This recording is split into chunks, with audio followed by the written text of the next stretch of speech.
Is worth instead of just one day's worth. Right? Sending. For dinner. We're good? We're good. Just then my daughter and granddaughter speak.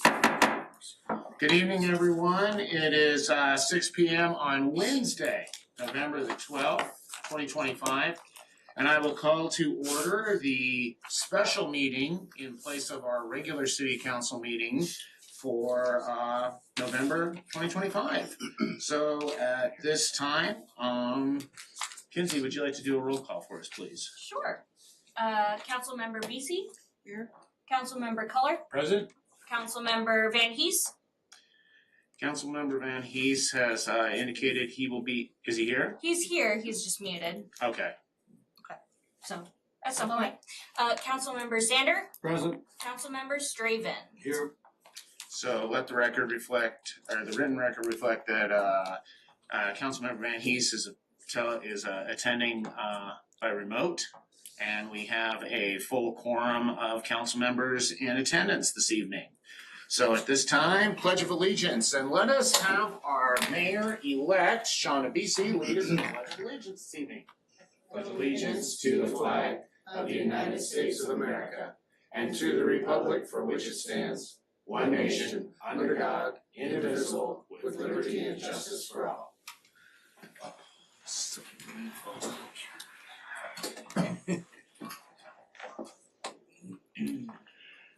So tonight, because it is a special meeting, I would simply ask that we approve the agenda as presented because we can make no changes or additions to tonight's agenda. Do I have a motion to approve the agenda? Motion to approve the agenda of tonight's special meeting. I second. Moved and seconded, all in favor? Aye. Are there any opposed? Hearing none opposed, tonight's agenda is approved. Thank you. And so, we have any local agency presentations tonight? We do not have any, and we have no other presentations in general. Public comments concerning any action items. Have we received any public comments, written, verbal, delivered, anything? No. So we have no comments received for, no public comments received tonight's action items. And we have no executive session. That's my notes. We have no need for an executive session this evening. So that takes care of that. So that moves us right into our action items for our first reading. No, wait a minute, it might be us. Attorney Mullen. How about now? You hear now? I can hear you now. Okay. Okay, well, that'll be interesting. All right. So tonight, resolution 2025-13, which is reapproval of the city's participation in the Viva account. Who wants to take that one? Dave? Someone? Anyone? I'll take it. You'll take it? I'll take it. Thank you. I'll take it. So every year, I need to re-up the Viva account. It's for the employees, for medical expenses, to assist with that. And it's been a program we've been involved in for a very long time. But it just has to be approved every year. This is the first touch, no changes in the plan. Questions? Seeing no questions, so that will come back for consideration at the December meeting. Next is Ordinance 553, the Forged Fiber Franchise Agreement. Mr. Wurst. Okay, yeah, thank you, Mayor. I told a few of you on the council, we have recently hired Savannah Kotkin, who's joined us tonight. Savannah is she interned for the law firm for a couple years. She's a newly sworn in admittee to the Washington State Bar Association. For whatever crazy reason, she thinks municipal law might be the direction she wants to go. And hopefully we're not here to convince her otherwise tonight. So Savannah, one of the first projects she worked on was the franchise agreement with Forged Fiber. Asked her to present it, and we'll kind of tag team any questions, concerns that you might have as we proceed forward. So, Savannah, thanks for joining. Thank you for having me. Nice to meet you all. ordinance 553 is an ordinance granting a non-exclusive franchise agreement for Forge Fiber 37 LLC to maintain and operate certain facilities within the city. A lot of these are already in place, but they would be coming in and adding to that as well. So this would be pursuant to the legal authority in RCW 35A 47040, which authorizes the city to grant these non-exclusive franchise agreements.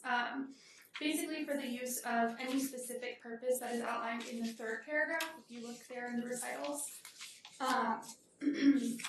But basically the purpose of this agreement is to provide Forge Fiber with a non-exclusive right to provide telecommunication service to the city for 10 years from the effective date, which will be defined later.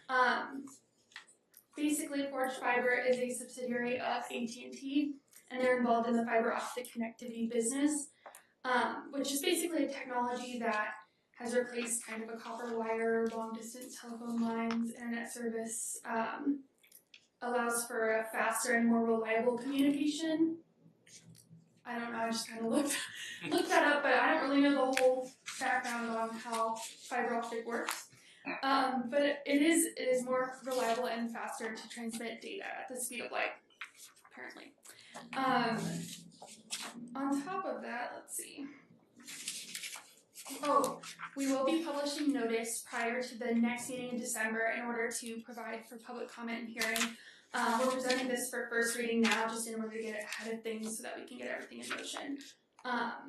So I was just gonna add, oh, this is the first time that with kind of the two-touch system that we've had something like this where the statutory process requires a public hearing. So kind of made the executive decision to bring it to you first for first introduction, discuss any concerns before we note up a public hearing, and go that way. So that's I just want to make sure you understood the nature of that process, and we can talk about in the future under the two-touch system how we want to proceed forward. So will the expectation is that post-hearing there will be a vote that day? Yes, yeah.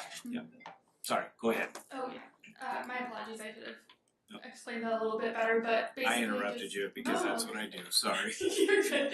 But just so that we can read through it and kind of understand what the agreement is in essence, and then yes, in December we'll vote on it, or you will vote on it, not I. But I will go through just section by section. If you do have any questions, just interrupt me. Okay. So starting with section 1, and I think you will have this in front of you. You should. Okay. I should add real quick. Do you want a section by section overview as a council? I don't have to do that. Yeah. That's No. alright. I know with the size of the agenda tonight, I think there might be a couple of questions that I've heard from council members in advance. But if you'd rather pass on a in-depth jump in, we can go ahead and field questions if that's okay. Yeah, I can do that as well. Sounds good. Questions, Mr. Stravens? So, question, so do we have this with other providers like Comcast? Is this standard? I haven't seen this before, so does Comcast and the other? We do. We've granted them. We haven't. I was trying to go back and recall the last franchise agreement that we've done. It likely, council member, it was probably before you were on the city council. But we have them for various utilities, telecom. We have it for gas. Last one we did was TDS. TDS, Which yeah, was also fiber. yeah, and Zayo. Zayo. Zayo was probably about 4 or 5. It's pre-pandemic. Zayo was. Yeah, 18. Depends how you measure everything. Yeah, 18? 18. Oh, very good, yeah. Some of them are for actual service within the city. Comcast doesn't really apply because Comcast was originally granted as a cable franchise, then that moved into providing internet services, things like that. So they are not really under a telecom franchise, they've just expanded. But For some of our franchise agreements, it's more about access to the right of way that they have or have inherited. TDS was the last one that we negotiated where there was going to be the implication that not only would they be installing pipe within our right of way, but they would actually be providing service into the area as well. New service. Lumen, well, what is it? I think it's Lumen or whatever. AT&T and Lumen. Well, somebody's just sparked up fiber now, so we have another fiber that's working under. It's on pole as opposed to underground, and they're under their own fiber agreement. So Is there a difference between this and the TDS one that we did? we're not really sure. So AT&T during the negotiations, and we'll call it Forge Fiber, but it really is AT&T. AT&T has been very upfront that as part of a deal they are making with Lumen or CenturyLink, I think it's Lumen. It's Lumen? Yes. With Lumen, they are inheriting all the old right-of-way that was part of the original American Telephone and Telegraph Pacific Northwest Bell system that Lumen got rolled into.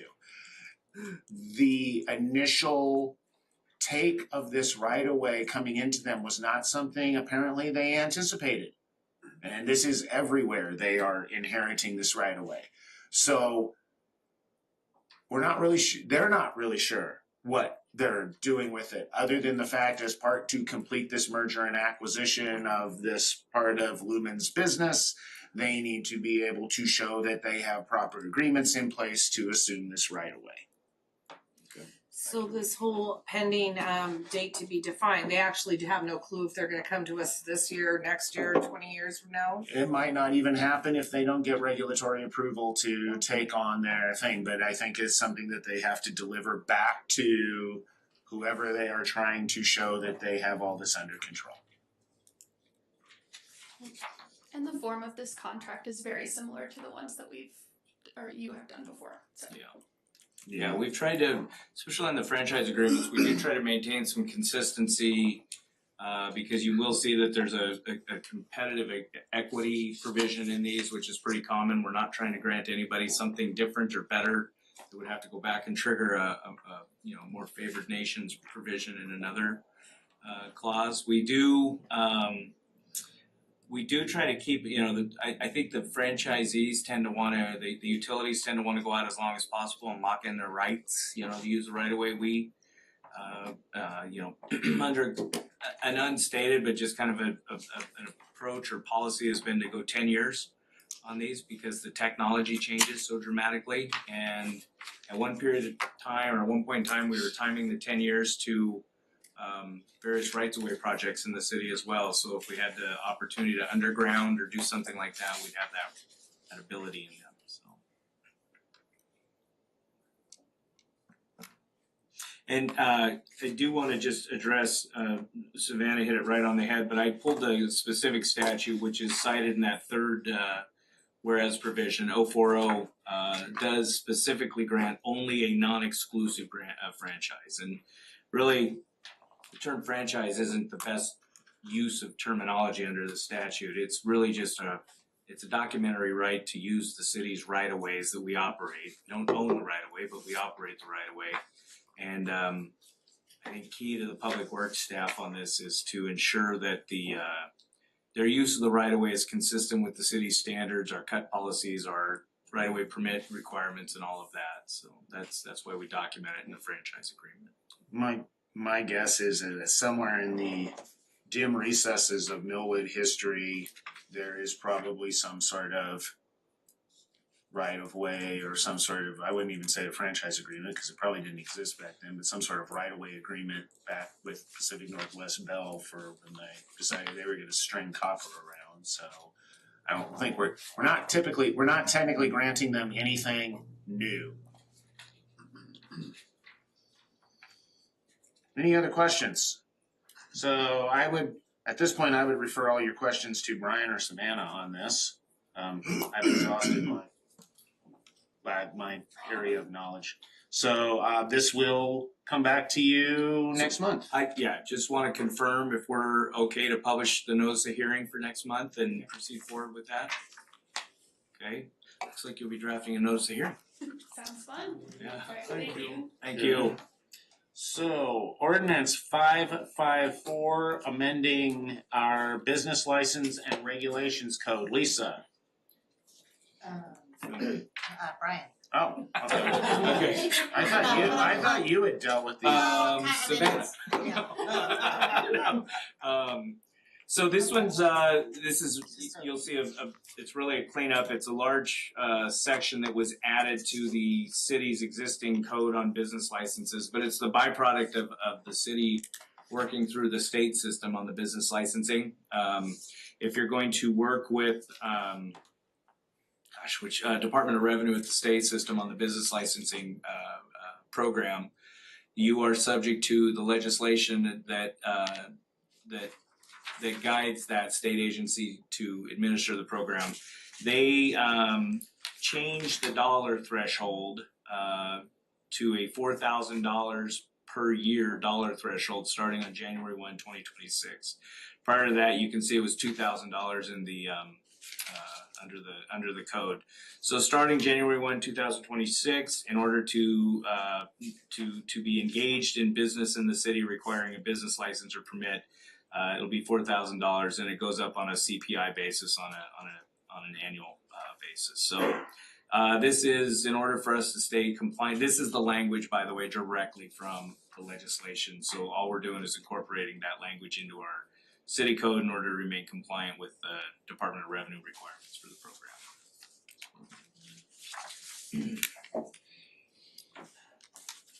Any questions?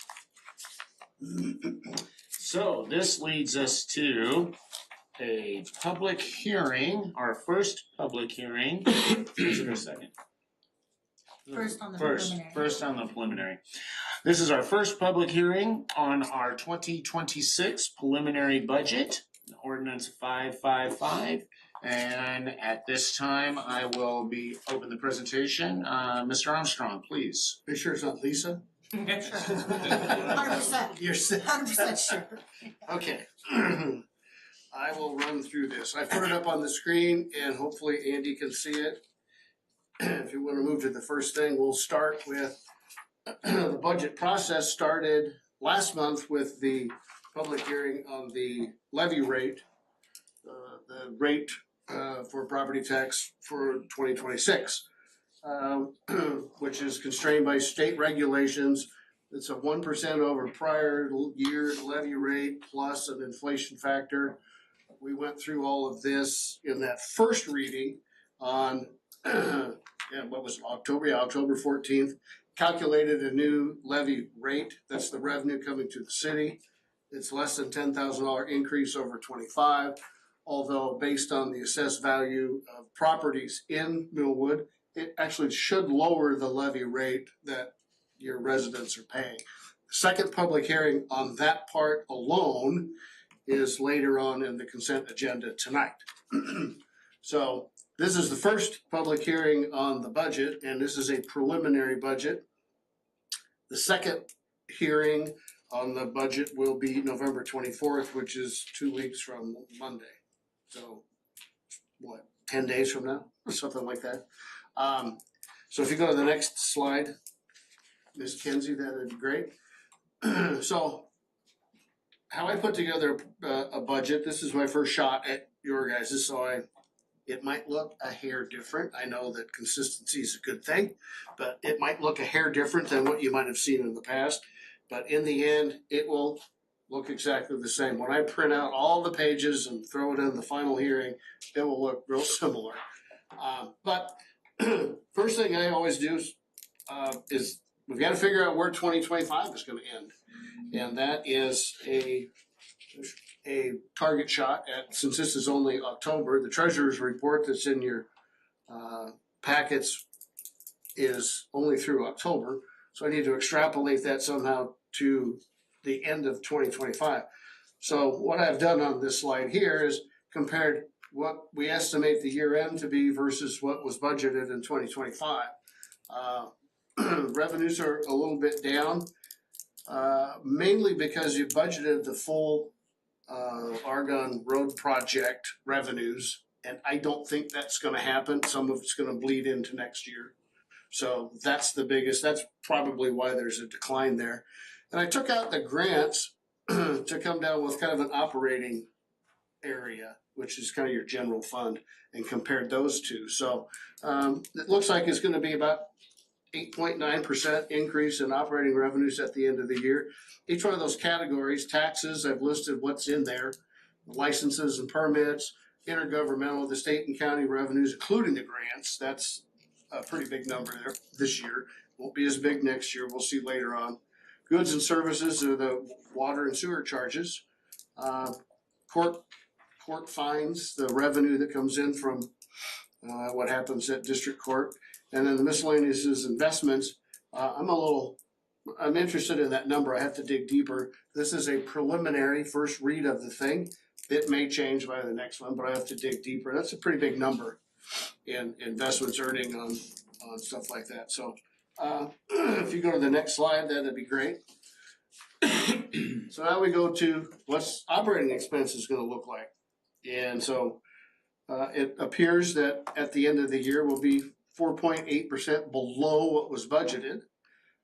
You know, so being up in revenue, what was budgeted, and low in expenses creates a little bit bigger carryover in terms of being able to use it for grant matching, reserves, future capital projects. And once again, this is an estimate. Sometime in February or March, we'll be able to actually tell you what the exact number was. And some people ask, well, how does that compare to what you forecasted? Yeah, it's different. So moving to the next slide. So 2026 preliminary budget across all the funds. So here's the general fund, Fund 1, which is actually a couple of different components to it, but it all is rolled up into one fund per state, the state regulatory, how you report these. So I rolled three. The other two funds are minor. One's unemployment and one is something else, but they're all rolled into one. So beginning balance of the general fund, 2.7 million. Estimated revenue, including the grants, a little over 4 million. Estimated expenditures, a little over 5 million. This is across all of it. So I should end up at the end of the year at 1.9 in that general fund. The real estate excise taxes, two different funds. One is the first quarter percent, one is the second quarter percent. There are changes afoot in how you can use those. I don't understand them completely, but that's okay. Did they start at two different times, Brian? Is there a lag in the start times? Okay. So then the enterprise funds, your joint utilities. So beginning balance of about 650. Estimated revenues 1.2, estimated expenditures 1.3. And this is why this is a preliminary reading. That 699,570 is incorrect. However, the bottom line is, 4.3, 5.3 in revenues, 6.3. So I end up about 3.4, down about $1 million for the year. But not a bad ending balance a year and a couple months from now. So dig deeper into operating revenues, which is like your general fund, fund number 1. Started with 24's actual, which is I started with the 2023 audit numbers, which is the last ones that are official, and rolled into 24 based on that. So your operating revenues, property taxes, sales taxes, B&O taxes, license and permits, intergovernmental, there's the grants. So total revenues in 2024 is 2.1. Large increase in the budget based on the Argonne Road grants and the TIB, various and sundry TIB grants. But once again, I expect that anticipated to be a little lower, so just under 5 million in revenues. And then 2026's budget, the grant revenues will be down some more but I rolled over some of the 2025 budgeted Argonne into 26. So there's the $4.3 million in revenues. And then into expenses. Kevin, I'll give you a warning, I'm still compiling the numbers to go into your letter. I am 95% of the way there, and this is the format that letter is based on, but this is just operating. I need to roll everything into it to get you those numbers, so. Thank you. So anyway, you got 2024's actuals at 2.3. The budget, once again, the road project is the largest component of that, 5.7. It's gonna come out, I think, at 4.7. And then next year's revenues, there's some increases in revenues that I have factored in. And then a little bit lower in capital expenditures. And I hope when I get to the capital improvement page that it matches up to what Amanda has in her mind and Kyle and Matt have in their mind. So always a goal to be in sync with everybody. So actually, total revenues at the bottom. See, this is why this is a draft. Those are expenses, expenditures. Okay. So then I think we roll it all together. Now we'll go to 301 and 302, the real estate excise taxes. They're fairly consistent across year after year. You know, 35,000 in 04. Budget was 25. I don't know why. I expect 32, 33, and so that I'm back up to 34 next year for both funds, because it's the same number for both funds. You get here comes the real estate excise taxes, and it's just split between the two funds. Okay, and then the utilities. This is both water and sewer put together. You know, you've got the beginning balance in 24 running all the way through. The ending balance then rolls up to what I anticipate 2025, which if you look at the budget, the anticipated beginning balance is a little bit lower because it hadn't, when you put the budget together, obviously 24 wasn't done yet for 25's budget. So I anticipate the cash in the utilities fund to grow from 24 to 25 by what, 108,000, 106, and then another 100 plus into 26. That's important. I know that there's a capital program with some significant capital projects, 27, 28, nothing spectacular in 26, but I know that 27, 28, 29, you've got some big projects that need funding, and that's a topic for a different day. But it is an important topic. So, and then the capital projects list, and this is kind of where I've continued over some Argonne projects, but that's this project here, and also from Trent to Frederick. And I am hoping to nail down what that number is, or what it's estimated prior to the next meeting. Been a request to paint City Hall for a couple years, so I've held that on. You've got some dry wells. This is Matt's shopping list, Matt and Kyle's shopping list. So a variety of smaller things, and one of the larger things was is the Dalton sidewalk project has been on, I think, Kyle's wish list for a while, and we're working on getting a grant to pay for as much of that. If we don't get that, we probably won't do it. But once again, it's a budget. So a couple of water system upgrades for 26, and that's the meters, structures. I'm gonna guess that's big pump buildings, and then some well, and they add up 3 different projects to 72,000. And then Amanda and I were talking gently about river access upgrades, gently, and she's got some possibilities of grant funding on that if it takes place. So this is probably a bigger what if slide than the rest of them. So, okay. We roll that all together, and this is different from slide number 5, because slide number 5 was produced last week to get the agenda packet out to you.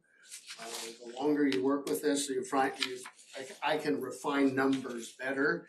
So this currently will be the reading next week unless I drill some more and find some more things, but I don't think I will.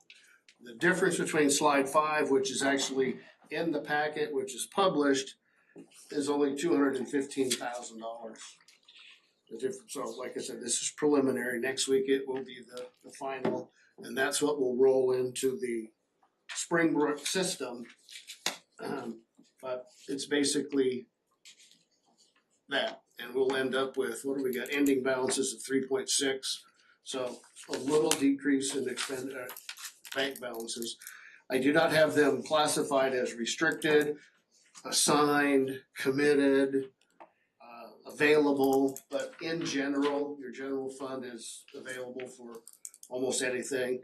Your real estate excise taxes are restricted for specific projects outlined in RCWs, and then the utilities are also specific projects related to your utilities. So if you wanted to, the bottom 3 are restricted, and the top one, the general fund, is unassigned, available, not committed, whatever you want to call it. So the last page. So in summary, let's review the first public hearing tonight on the budget. We did the levy rate calculation hearing number 1 2 weeks ago. So then we reviewed the 2025 budget, reviewed the 2024 to 2026 general fund revenues, the real estate excise tax funds, combined utilities funds, the capital projects, and rolled it all into that 2026 preliminary budget. The second reading, the second public hearing will look very much like the slide before that for the actual adopted budget. And the fabulous printout of line by line, which I noticed you got last year. And I may organize it differently so you can see it. I'll probably put it in 24, 25 budget, 25 anticipated, and then the 26 budget. That's how I have done it all the time. I think it gives you a little more perspective, and I can see things pop out when you actually look at it line by line, more so than rolled up, which, and I think that concludes that. I appreciate your attention. If you have any questions or comments, I will take them. And I have massive spreadsheets here. Brian is used to my massive spreadsheets. So Councilmember BC. Yeah, on public safety, it said that we were budgeted for 345, we spent 428, and so then we budgeted for next year at 367,000. Do we know what the variance is, and if I it's do gonna know be? what the variance is. Yes, I only grabbed one line, because now that you brought that up, I forgot to grab other lines for that number. So it will come off of other lines that go into that public safety. So public safety includes Is code enforcement. is all public safety, so that also includes all of our court costs, public defender costs, our code enforcement, any sort of law enforcement, either civil or criminal, that we pay for. And I think Dave just originally grabbed just the 5 whatever it was out of ours, just the sheriff's cost, and did not roll up all of the other public safety costs. So you're saying that when you roll it up, the variance of 100,000 Which page are you on? I'm gonna make myself a note. operating expenses, Okay? and I'm not even questioning No, variance. no. What I'm questioning is, if you know something's gonna cost more the next year, just go ahead and budget for that something bigger. Well, yeah, exactly. Well, it's higher. It's still higher. 100,000. Yeah.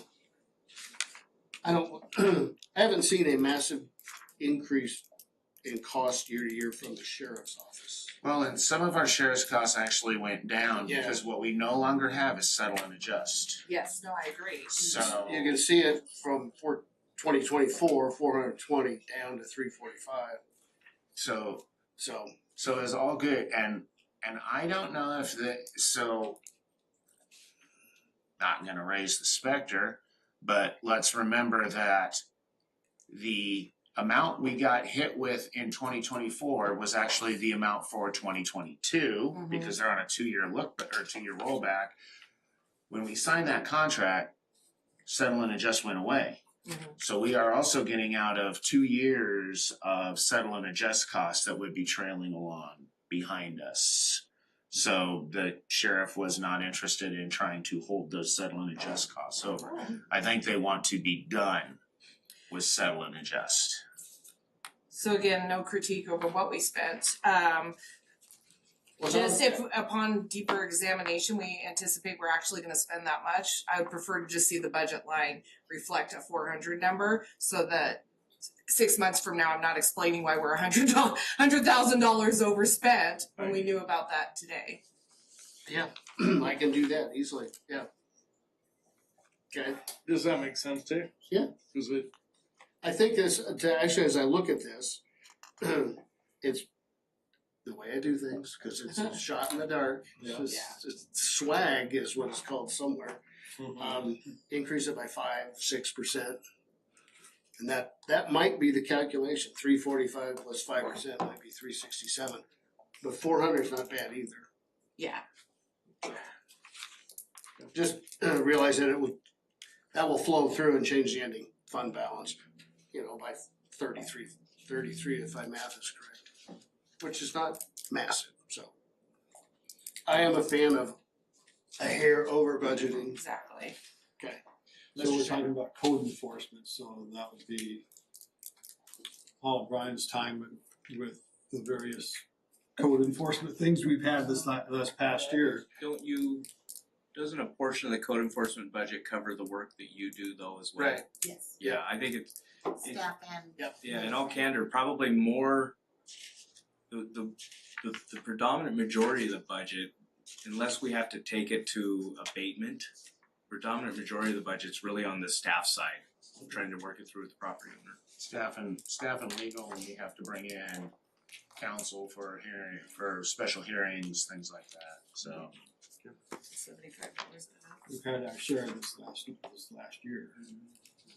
So to show you the difference between the reporting from page whatever this is, the budget process, salaries and wages, contracted services, whereas on this one, which is the way we'll put it in Kevin's letter, there's a difference between public safety over there and public safety over here. Because salaries and wages and benefits has some of that code enforcement. This presentation of salaries, wages, benefits, contracted services is what I'm more used to because this doesn't give you a granular look at things like how much are our people costing? And those first two lines, the first two lines on the budget process page, I should have remembered these. The first two lines of salaries, wages, benefit, and contracted services, that's people. That's all people. And this presentation here does not do that. And salaries, wages, and benefits, a big number, if you've noticed. Do you know what our percentage is? Like in an average hospital, 70-something% is the wages and benefits. It took me 2 years to figure out stuff like that when I started at the airport. So if I'm here 2 years from now, I would have that answer for you. I would also go out and I would try and find comparative city sizes. And I'm not there yet, if I was. I would say that's similar. I think we run somewhere. 60, 70. Yeah, I think we run somewhere between 60 and 70. Sometimes it depends on benefits and kind of what we have going on in other programs. So, but yeah. So if you take whatever, we're just estimating here, 2.242-ish, it's 41%. I also spent time in the hospitality restaurant industry, and it was a third food cost, a third people, and a third maybe gross margin. So 41, that's in the zone, probably 40%. So their contracted services might be a little bit high, mainly because I'm sitting here. I'm the one that's blowing your budget. Hey, I like to take accountability. I like to take accountability for things. But that also includes, Brian's time. Summer Welch Comer that is not directly charged to projects, their general stuff. Amanda gets a little bit of that because she's on a retainer, so that's what those all Well, and are. that was one of the biggest, Mayor just pointed out, the benefits of moving to the new model that we have for law enforcement. So that's why I'm saying if we actually spent that, we should just budget it because we actually took the, fluctuation within that role out. But if it's not happening on that two-year settlement, you won't see a big bump. Yeah, no, we are in a fixed contract with fixed escalators opposed to them then calling us up and telling us what we're gonna be paying. Yeah. This next You year. have enough people doing that to you.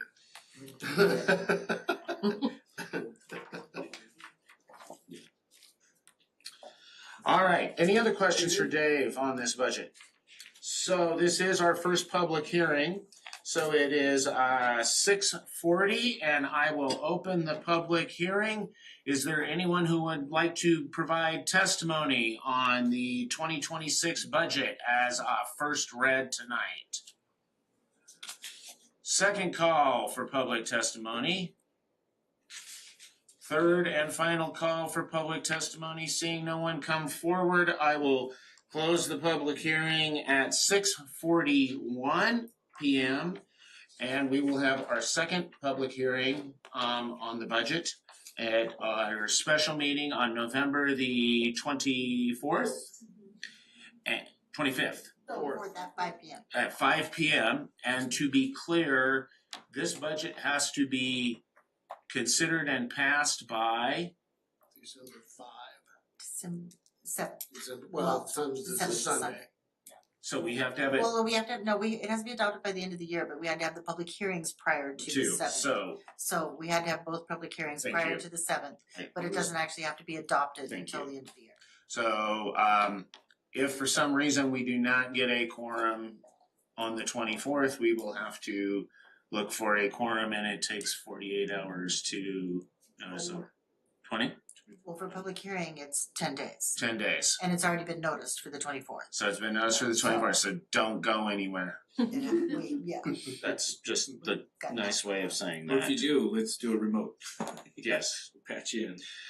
Alright, so that moves us off of item D.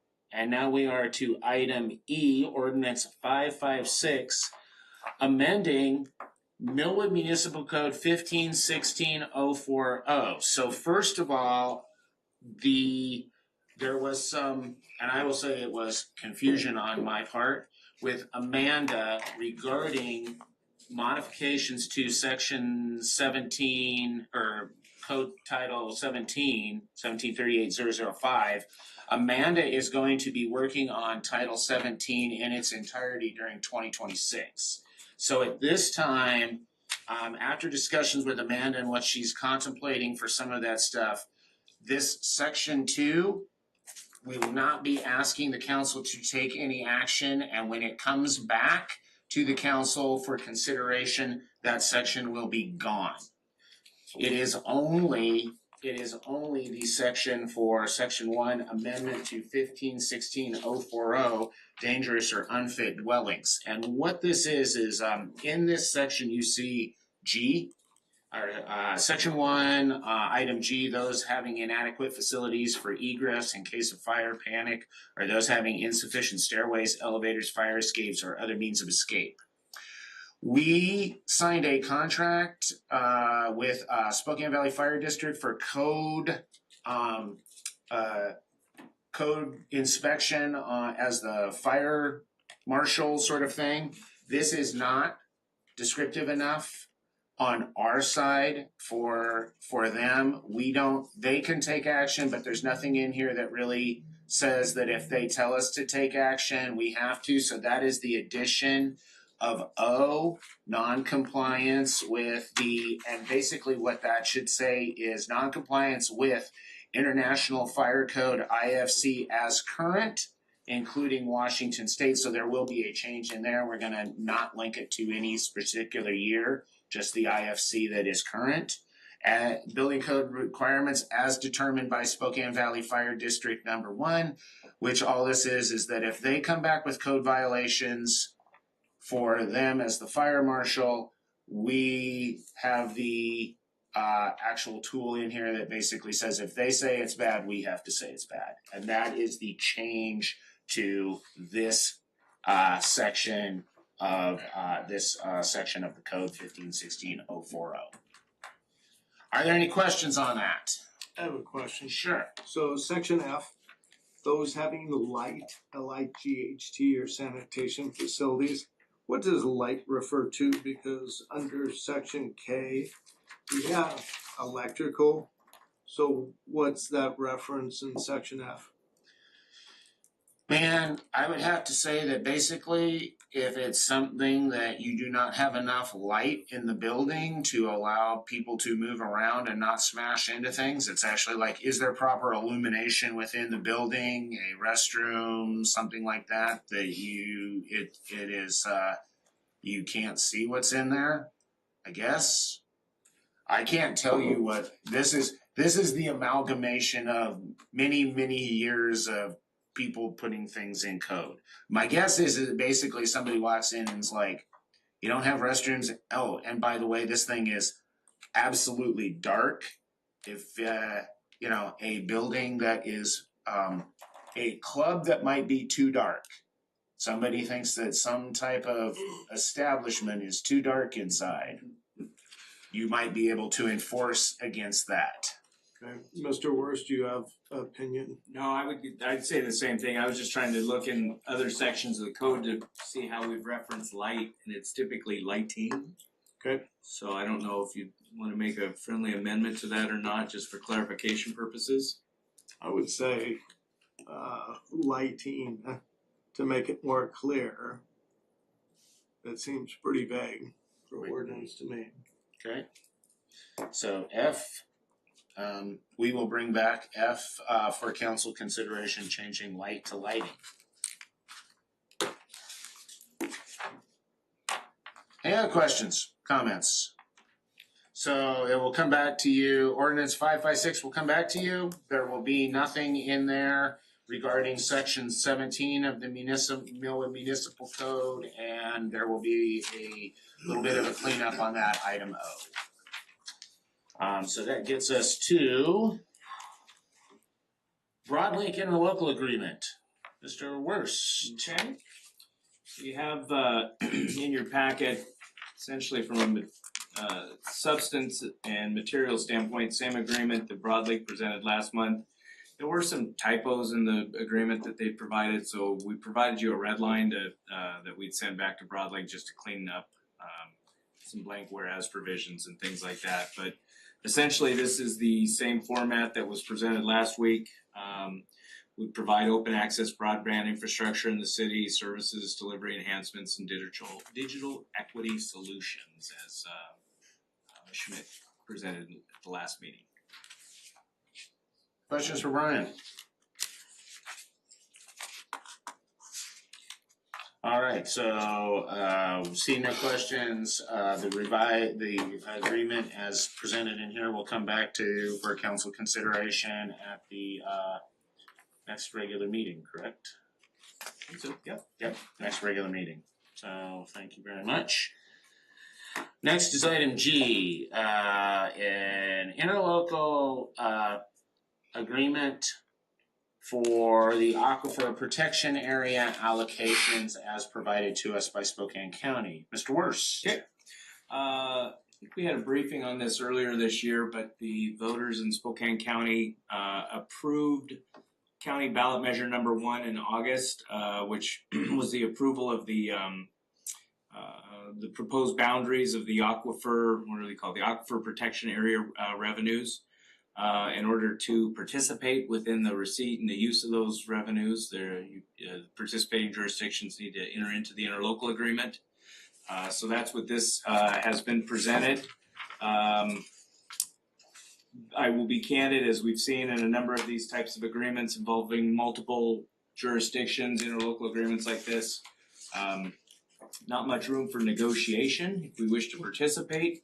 but also to the extent that something exists in the agreement that is uncomfortable, inappropriate, or that we have questions, I'm happy to go back to the county on that as well. So I don't know if anybody had any questions, but this, and I should say, I think I did confirm, but the voters in Millwood did, Millwood voters specifically approved, there was definitely a majority of voters in Millwood that approved participation or approved the voter ballot measure. So I think that's always important when you're presented with whether to participate or not, to just be mindful of how your own constituency voted on that. So Questions? Also, we'll come back for consideration. Next is an interlocal agreement between the city of Millwood and the Urban Water District number 6 for wholesale water. This is the agreement. They're not rates. The rates will be discussed. And they have here, so I guess that would, so I guess then how that would be, start with the agreement, and then Welch Comer is here to discuss rates. It was my understanding that we were also going to discuss, water and sewer rates. So, okay, so Mr. Worst, do you want to run through the agreement itself? Welch also has this. Yeah, I know they do. Okay. yeah, so the interlocal agreement is in substantially similar form as before. We filled in the Exhibit A, which kind of lays out the framework for the wholesale water rates and the billing. I think in terms of any substantive revisions, Section 1.3 had reflected, there was, I guess the parties were contemplating submitting a water system comprehensive plan amendment to the Department of Health, and we kind of talked initially about trying to identify a specific date on that. I specifically looked at Councilmember Sander for his response as I said that, and he snickered and shook his head this way. So that's why we removed the date. To the extent the parties couldn't meet that date, we'd have to come back to you with an amendment to fix that date. So I think, to the extent the city goes forward with this and Urban Water District goes forward with this, there is no desire to necessarily delay, and that submission of the water system comprehensive plan is mission critical to proceeding along those lines. Other than that, I think we moved the payment date in Section 3.3 out to 45 days after being billed by the city, and that's just a processing side for Urban. I think we had 30 days in there before. Beyond that, I think really what we have is just kind of the wholesale water rates and billing structure that's identified in Exhibit A. The description of the intertie in Exhibit B, really the goal of that is to say, city maintains all infrastructure on the city side, Urban's maintaining all the infrastructure on the urban side. And we were trying to just be as clear and basic as possible on the maintenance and obligations under that provision of the agreement. I think the rest of it really kind of goes into the Exhibit A rates. Yeah. If there's other questions you have on the substance. So 2.1.1, the city may serve the citizens, businesses located within the city first. Shouldn't that be shall? And then and may regulate the flow to do so. Shouldn't that be shall? I think the city council's been clear. City comes first. Where are you? 2.1.1. Okay. So it reads, the city may serve the citizens and businesses located within the city first. I think it should be shall versus may. Okay, yeah, I think that's the intent. That is the intent under Chapter 1311. I think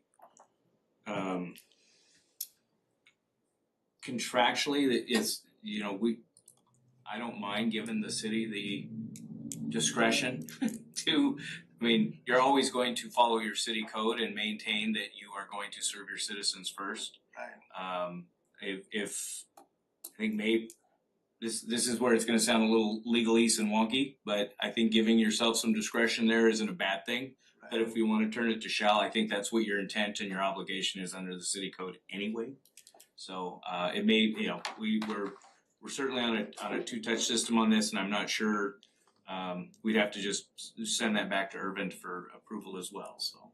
So when you say we're on a two-touch system for this, I see that they're separate from the water rates and all this other, or is it the intention that we're gonna vote on all these separately, or will we get to see the overall? No, you're gonna see the rates next. There is a disconnect, and because this is a special meeting, we couldn't change the agenda. So the intent, once we talk about this is primarily my fault. The intent, once we talk about the agreement, is to have Welch Comer come. And originally they were going to present on the capital side of things, just to continue that discussion, because as of January, council will have to consider your 2026 water rates. You will have to, by contract with interlocal agreement with City of Spokane, or with Spokane County, you will have to raise the sewer rates per the interlocal agreement. So that will be coming in January, but we wanted to continue that conversation, and then that discussion should have been earlier.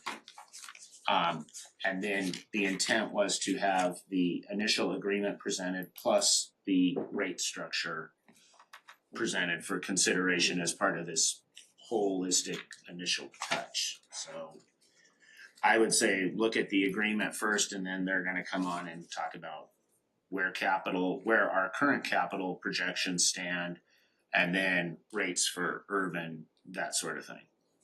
Oh, thank you, Mayor. So, but just so I'm clear, to me, I don't consider it first touch until it's the first touch of the whole list.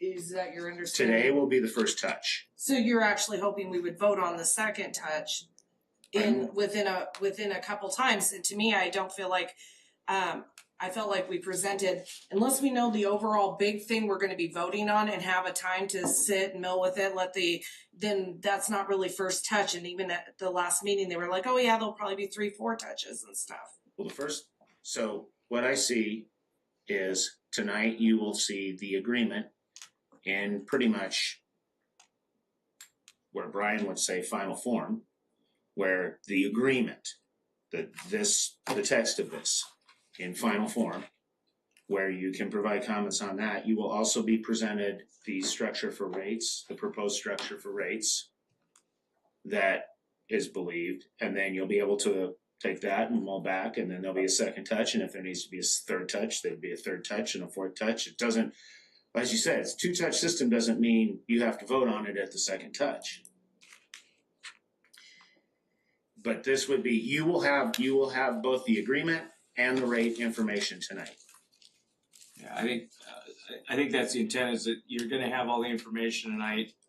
Are there blanks in Exhibit A? Yeah, because it's a special meeting. If the council wishes to set it aside at the next meeting and go to another meeting, that's your prerogative. To what Kelly said on the shells, is there, I heard from you, you said that, oh, if it's on our side, we're gonna do all the maintenance, if it's on their side, they're gonna do all the maintenance. Is there an increased expectation, do you think there will be an increased maintenance burden in the fact that we're engaging this contract? No, it's an intertie that you would have had in the first place to begin with. I mean, you'd be let me back We've up. had one before, we've Yeah. never used it, but it's always. Exactly, but now we'll be using it. So that's what I'm saying, like, if we're like, committing ourselves to, we're gonna do all the maintenance on our side, has anyone assessed, well, like, how much is maintenance gonna go up? Cause what we have right now is just a communicating pipe, is my understanding, and a communicating intertie, that in an emergency, if one side needs an influx of water, we are allowed to open this up. But entering into a wholesale, we are in fact going to open it up and we're gonna start utilizing it. Is that going to increase our maintenance cost on this side? Would we be committing ourselves to an increased That's cost? gonna be discussed in here. Okay. So let's go back to 2.1.1. I feel fairly strongly it should be shall, right? Because 10 years from now, 15 years, it should be that we're served first, right? Let's protect our citizens and not have may. So shall is fairly strong compared to may. May is optional. Shall is obligatory unless council has other good reasons. Let's change it to shall. Why do we use principles? Let's just say will. I'm fine with that. He's saying we should use will and go active voice. I don't know why you lawyers always like that passive voice. It's will. Like, we will do this. It's up to council, but shall is, it's substantive. I'm for shall or will, but I don't think it should be up for discretion personally. What do you think, Dan? I would imagine that if in a circumstance, and I'm not sure what that circumstance would be, so I can't give an example, that we could certainly have a special meeting to change that word, you know, if that circumstance was that dire. Right, we could change it in the future. But in 2 days, we could change it. Yeah, okay. The use of may in that context, maybe I wasn't clear earlier. Right. The use of may in that context is it's a contractual term for the city. You may do whatever the heck you wanna do in that situation. Now, if you wanna obligate yourself, that's your choice, but may actually provide you the contractual flexibility to do as you may wish to do at that point. That's why it was used there. Yeah, section 2.1 is also subject to your own city code under 1311, which prefaces that you're going to serve your city. So there's certainly a number of different ways to look at may and shall, but in this context, may provide you the city this discretion as opposed to, you know, whatever you feel to obligate yourself to do. But we can certainly change that. I'm in support of what Councilmember Straven said. I think he's trying to remove I think he's trying to force that there isn't a may.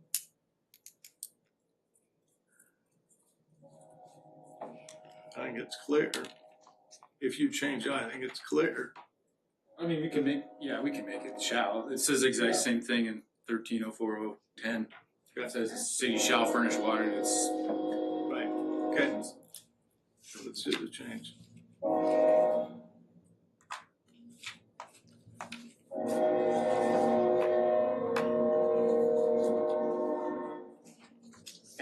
Any other comments on the agreement, the text of the agreement?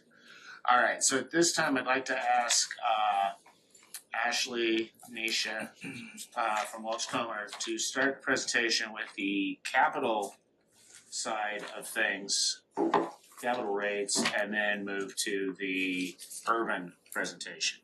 So you have your capital, you have two presentations. Start with the water system rates, which is a continuation of the ongoing conversation regarding the water system capital improvement funds. Yes, all right. Well, good evening, everybody. Thank you for having us. So on our objective, we wanted to review the current capital improvement funding. We've been talking about that last several months and discuss some potential options for that. I think we had talked very brief about that and kind of have some additional ideas we wanted to share that actually came out of the urban discussion. So, and then of course want to receive your feedback on that. If you go to the next slide. So just as a quick refresher, our capital improvement portion in the current rate structure is part of the base rate. So we have the base rate, $25.88, that covers all of your fixed expenses for the water system. And then the capital and depreciation portion is at $6 per connection that's assessed. And then that, for larger meters, that's escalated based on multipliers. So for a 1-inch connection, you have $31.88 per month. And then we have a use structure with base usage, 35 cents per 100 cubic feet on up through the tiers there. Okay, next slide. So again, we've been talking about our capital improvement plan for the dock side. The 10-year plan is approximately $5.6 million. $3.6 million of that is the cast iron replacement, $1.1 million for the tank coating interior and exterior, and then $900,000 for source and meters as well. If we look at that as a pay-as-you-go, so we just split that evenly over the next 10 years, we're trying to generate approximately $560,000 per year on average. We had talked about, trying to raise the rates to get to that point very quickly, maybe pretty unpalatable for a lot of folks, and so we were talking about potential loan funding.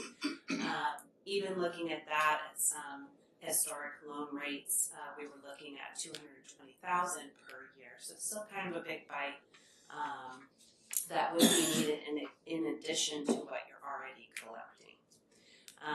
And that current capital charge is really a fixed monthly charge. So on the next slide, updates that we've been talking about, and of course this is where we want to get some feedback, and I have some graphs we can go through. The mayor brought up the last meeting, the prospect of outside grant and loan funding may be pretty limited in the next 4 to 5 years in that time frame. And so kind of with that in mind, we looked at making some adjustments to the capital improvement plan, as well as just kind of the information that staff was able to find with the leak detection. Potentially we could postpone that cast iron replacement until 2030 and maybe do complete a project every 2 years. We had looked at every other year there, but starting it much sooner. That would really mean that it would be completely replaced within the next 20 to 25 years instead of the originally proposed 10 years. So a little less aggressive replacement schedule, just kind of spreads out that cost a little bit longer. What that does is that results in about $3.6 million for that 10-year CIP. So that gets to be a little bit more reason. So then we wanted to focus on more pay-as-you-go options that we would have available. So on the next slide, so what this is demonstrating, and I'll kind of show you, we've got revenues on the one side here, and then we've got our average residential bill there kind of shown in the bottom as well as on the other axis in the bars there.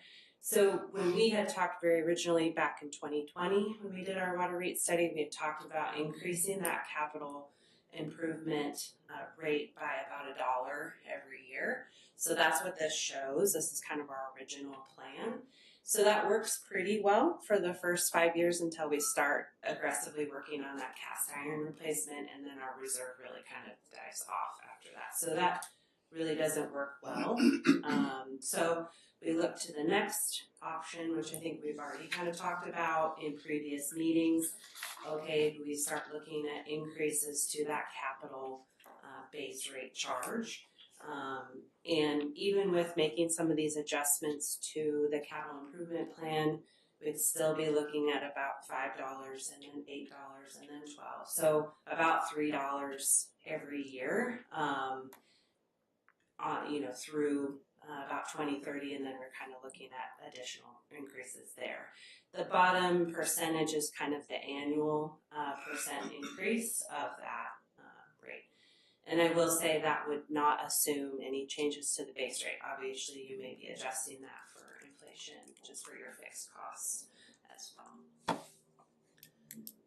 Okay, so one idea, again, that kind of fell out of the discussions with Urban was what about if we transition this charge to a usage-based charge instead of a capital fixed or a fixed monthly charge. What that kind of does is it aligns our capital funding with the actual system use and asset wear and tear. So the higher users are putting more wear and tear on the system, so they're get higher contributions coming from those high volume users, whereas the lower capital cost share is coming from the lower volume residential customers. So we took a look at that, and that's on the next slide. So if we took just our current charge of the $6 per 1 inch meter equivalent, assuming about 560 acre feet is sold each year, that's a 26 cents per 100 cubic feet equivalent. So that generates about $64,000. That's your current charge. What we would be looking at and proposing would be to reduce the base rate by $6 on the 1 inch meter equivalent and going to a 30 cents per 100 cubic feet. That is a little bit of an increase, but I'll show you on kind of the next couple slides what that looks like for different user segments. But that would be in general generating about $73,000 in revenue. I will say we do produce about 700 acre feet in water. We do have 20%, 18 to 20% loss. So we do see, we're only selling 560 acre feet each year. Okay, so similar graph as to the flat rate. What this does is it allows us to kind of delay that increase a little bit for the customers, and really we're starting to see it more on the higher users, and we're not seeing as much of an impact right away on the residential customers. So kind of see that. We also in the end, in the 2036, you'll see we're ending up at a lower rate than we would if we were just in that fixed fee adjustment.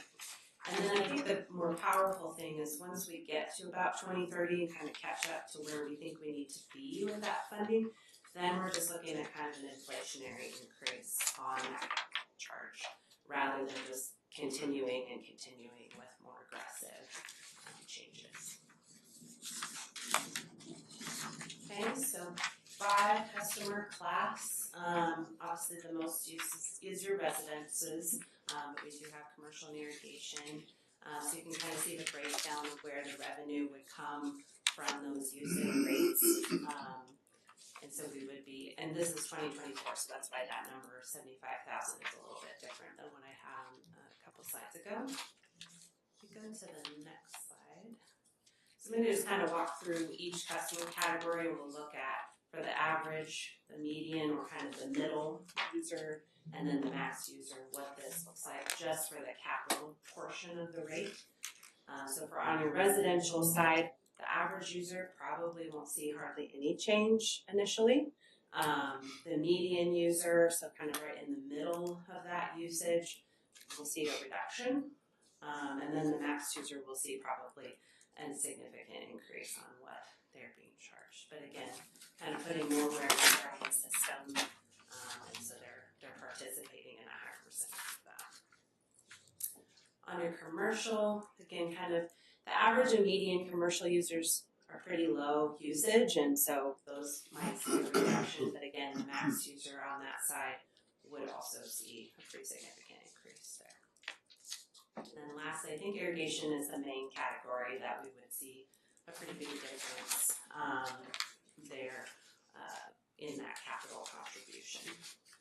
And that max user, actually right now our max user is the city park, but the next one I have identified there for you.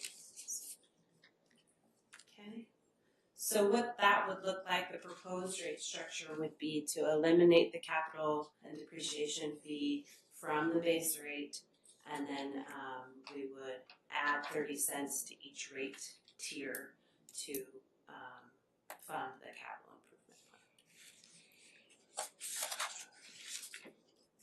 plan. The only thing I will say too, just kind of thinking down the line, the nice thing about a fixed fee is you're gonna capture that. If people change their usage, reduce their usage, we might not get quite the revenue that we were anticipating, so that's something we definitely want to be checking on as we go down the line if we see significant changes in how people are using water.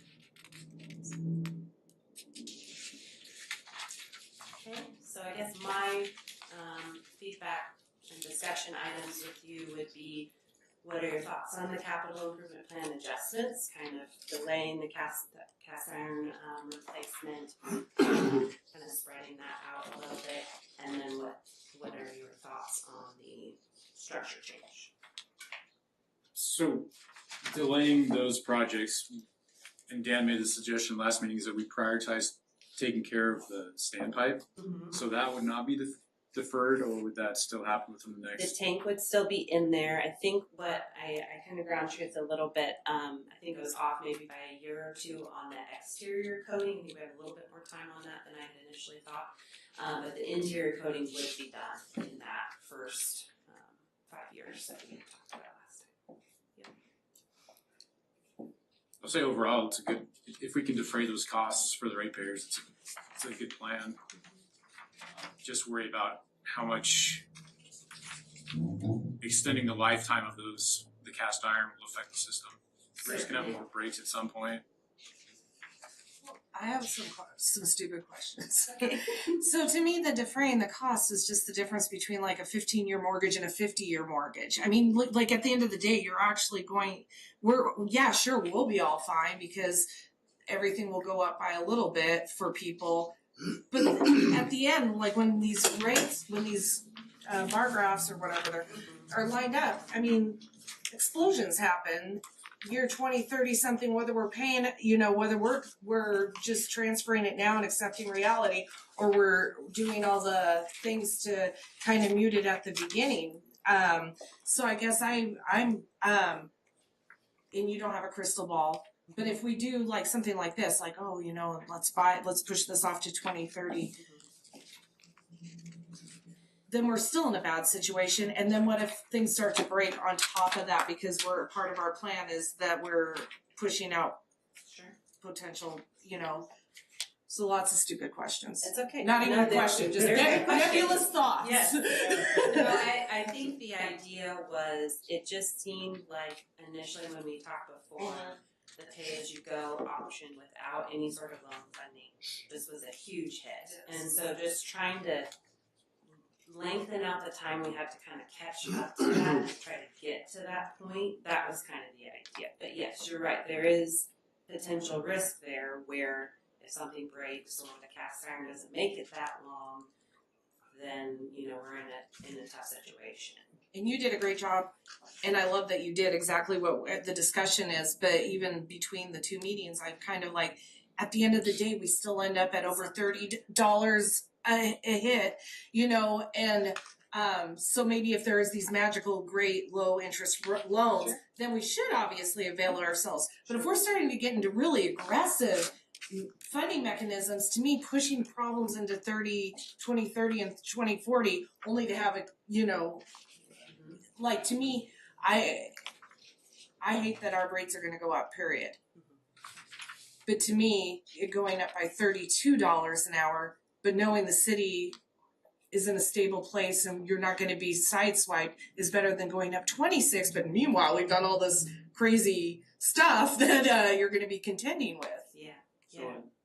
I mean, one thing you could do, and kind of one of my thoughts on that was, you could consider going to the usage, and that just gives us a little more time to try and look into the funding, but then you've kind of set it up, so then if we find funding and we're able to do that, then that can kind of level out. We don't have to do the as aggressive rates, but we kind of set up the framework for if we aren't successful in finding that funding, then we can work from there. So just to be clear, Ashley, on these graphs, when we're talking about increases, these are monthly increases. Yes, correct. And they are just on the capital, so if you did have base rate increases, which you probably will, those are not factored into that. And no matter what the scenario is, by 20-something, 30, it's $30-something more than it is a month than it is today. And I think I think we need to reckon with that.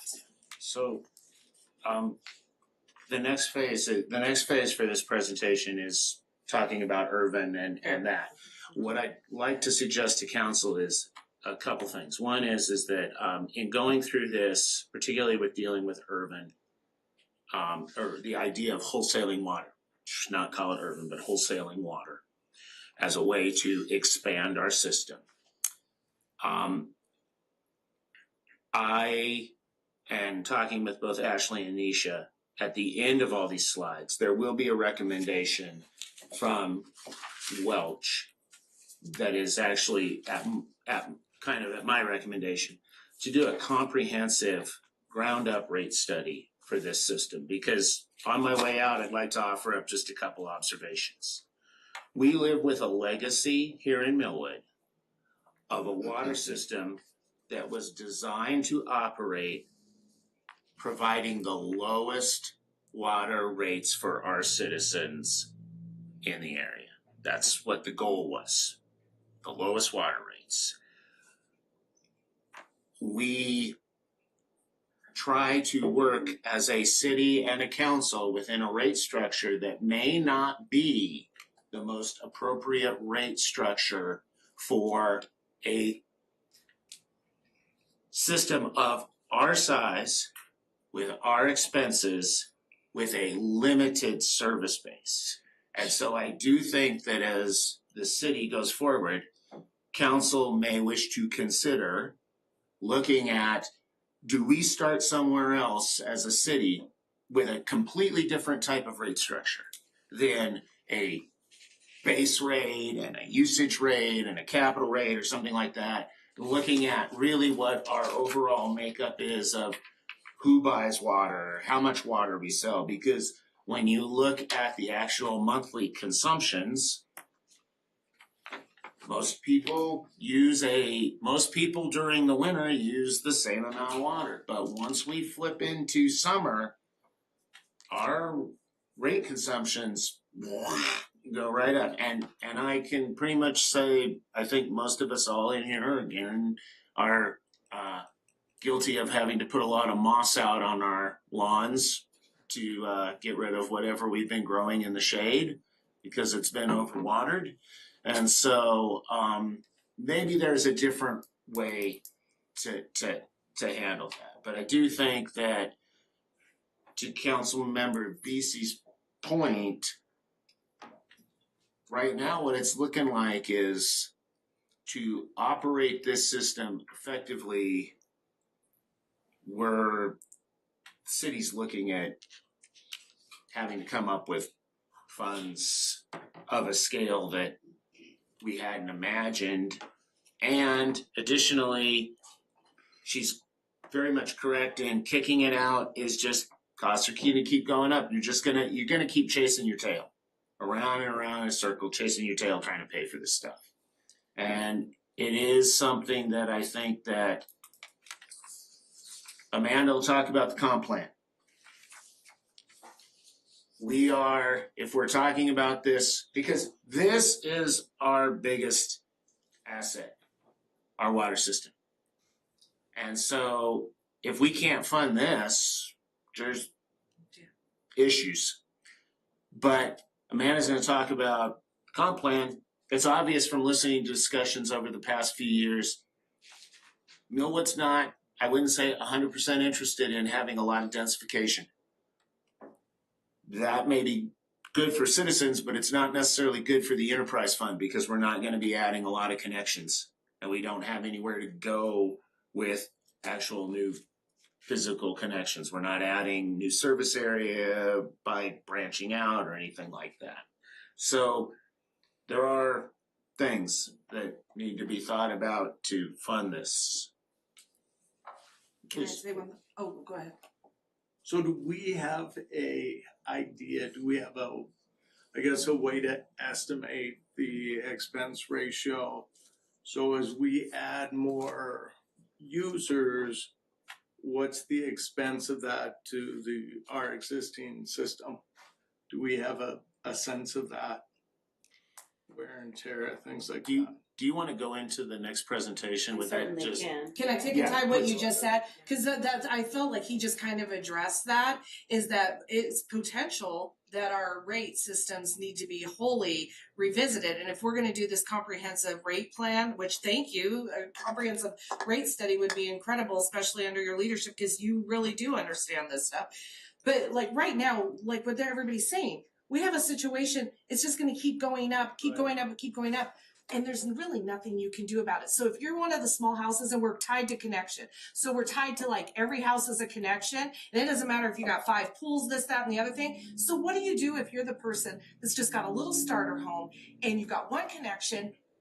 Oh, we'll just lower your chances are you're already under 1,500 whatever gallons and stuff. There's nothing you're gonna do. You're gonna march along with everybody else. And he's proposing, what I'm understanding you're proposing is looking at like, what if we just didn't do it that way and we looked at a whole entire new way of doing rates? Smarter people than me. Okay. But I mean, I think that, but to me, that information is required for us to vote on wholesaling. Yeah, I think so Well, too.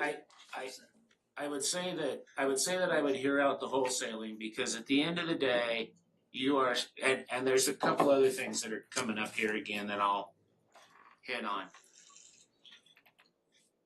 Holding off on wholesaling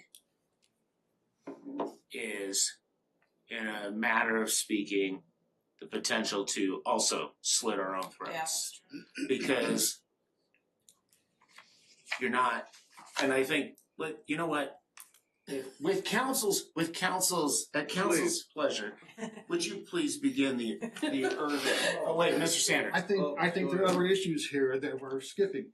And I think what's proposed here has got some other issues here. Okay. So I think you're concerned about 5-6 years down the road. And I think we need to pat ourselves in the back. Not every water system is giving that comprehensive review. And some systems would look at the recent leak study and then say, well, we don't need to replace having cast iron there at all. And, we're doing a very conservative plan. And that conservative plan means a hit down the road, no matter what we kick the ball to. But we're doing a good job there. And we have money in the bank. And we're continuing to bring money in the bank until we need to spend it. So I think those are the things we need to remember, that we're doing okay here. I think one of the potential flaws about doing away with our capital improvement fund, which we could address a different way, but rolling it over, the temptation is not to do it. I think we have to. No, we'll roll it over and we'll cut down the road over. And I think, if we could do it internally, we're just going to say internally, we're going to continue putting so many dollars or a percentage or whatever in.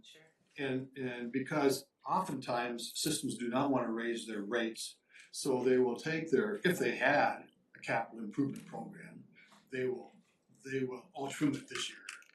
And hell, that starts going the other direction. And that's my big concern about doing away with it. But again, we can address that if we are committed ourselves to, as things go up, to make damn sure that we're putting a percentage or a dollar sign into that capital improvement fund. I just want to say, I apologize if there was some misconception. Not talking about doing away from the capital improvement fund. That 30 cents would go into the capital improvement fund. I understand. Okay. But in the future, that 30 cents would be awful tempting to not to do 30 cents. Let's do 25 cents this year so we don't have to raise the rates as much. And I think it's a I great think that's point. a really good point, and I would also say, if it's not kept separate, there's also the temptation that your variable costs go up and it's part of that, and people forget, or there's, and we've seen that. Typically it happens, you just forget that. And we could do our best not to forget it, but I think we really need to build that into our internal system, be it at the treasurer's office or downstairs, but to build that in, we've got to maintain that repair part. Well, and We did do that a long time ago by ordinance with the street fund, where we took by ordinance, you dedicated the utility taxes to go to, when we had the special street fund back in the day, that by ordinance, that stuff, instead of just cleaving into the general fund or rattling around someplace, went directly into a different fund. That's definitely something council could mandate by ordinance that says, this amount needs to go here. Now, obviously, as you say, it would be tempting to raise and lower that as you say. I don't know how you fix that, because we could also do the same thing with the capital improvement fund when it's just a whole dollar amount. It's like, well, it's $6, well, maybe we shouldn't raise it $1 next year. And now it's not $7. So there's other ways to. I understand what you're saying, and that's why I think there needs to be some long-term thought of that. I think the other piece is, and this is not gonna sound good, but I hate to see the rates go down. You know, and if we do that, some of the rates will go down. You know? Yeah, and part of that, going from flat fee to a use-based capital improvement is not to make the people that don't use a lot of water paying just as much as somebody who uses the system a lot more, right? So it cuts both ways. Like Sean said, there's probably somebody in an apartment or a house. I can't do anything to drive this down. It's $70 a month. I think that's an issue. I mean, we're not the smallest little system out there, you know. And when I talk to small systems that that are like 30 connections or so, they should be charging about damn near $100 a month. You know, you get up to 50 connections, you can go back, because all math sampling is the same. If you got 25 connections or you've got 100 connections, except maybe have a second well, but most of the small systems will have a second well. All those, fixing a fire hydrant, that's an example I used. If you got 25 people, homes, and that fire hydrants are rounded off to 25,000 or 2,500, so I can do that easier. It's $100 a piece for a new hydrant. But if you've got 250 customers, then it's only $10. If you got 1,000 customers, it's $2.50. So we're in that. We're a hell of a lot better than the majority of systems in the state, because we're at 1,000 connections thereabouts. Boy, if we only had 2,000 connections, because the pipe is the same pipe. We may have a little bit more of it, that's going to be right. All our existing repairs are divided by those 1,000 connections. The more connections, the better off we'd be, and I think that's where the mayor's going to go. So I'll be quiet. I'll get off this soapbox. How many connections do we have? 898. Good. Thank you, Adam. Good. Okay. Well, page 2. Yeah, phase 2. Alright, so Sorry. Okay, so I'm gonna start out and then Nisha's gonna jump in also. So, as you've seen in the agreement, we do have a guaranteed minimum and a potential future sale. But we also wanted to kind of add in terms of capacity. We do have about 1,500 acre feet per year of source capacity and about 3,988 acre feet per year of water right capacity. So I think that may go into mayor's discussion later. So we have the wholesale agreement proposed there. The delivery, would be through the Millwood system near Butler. And I just wanted to show a picture of that if you haven't seen it already, just kind of how far away Butler is from the rest of the main system and how close that is to urban. So I think that may have come up before, but just wanted to show that again. Okay. So improvements in cost responsibility, I think this is related to a previous question also. So urban's costs, they have the physical intertie connection, vault meter. They also have a booster facility that they're planning to install. which would take the water from the city to urban. And so I think kind of an important thing there, which feeds into the next bullet, is we're really just providing source. So we're only providing that source, we're not providing fire flow and boosted pressure and all of that. It's coming just across in terms of source. So related to that, on our CIP for the city, about $160,000 in source improvements that we had planned for 26 and 27. And that just generally includes some building maintenance on the wells, some control updates, and a pump and motor replacement potentially at Butler. I think the first step is pull it and see what's happening there.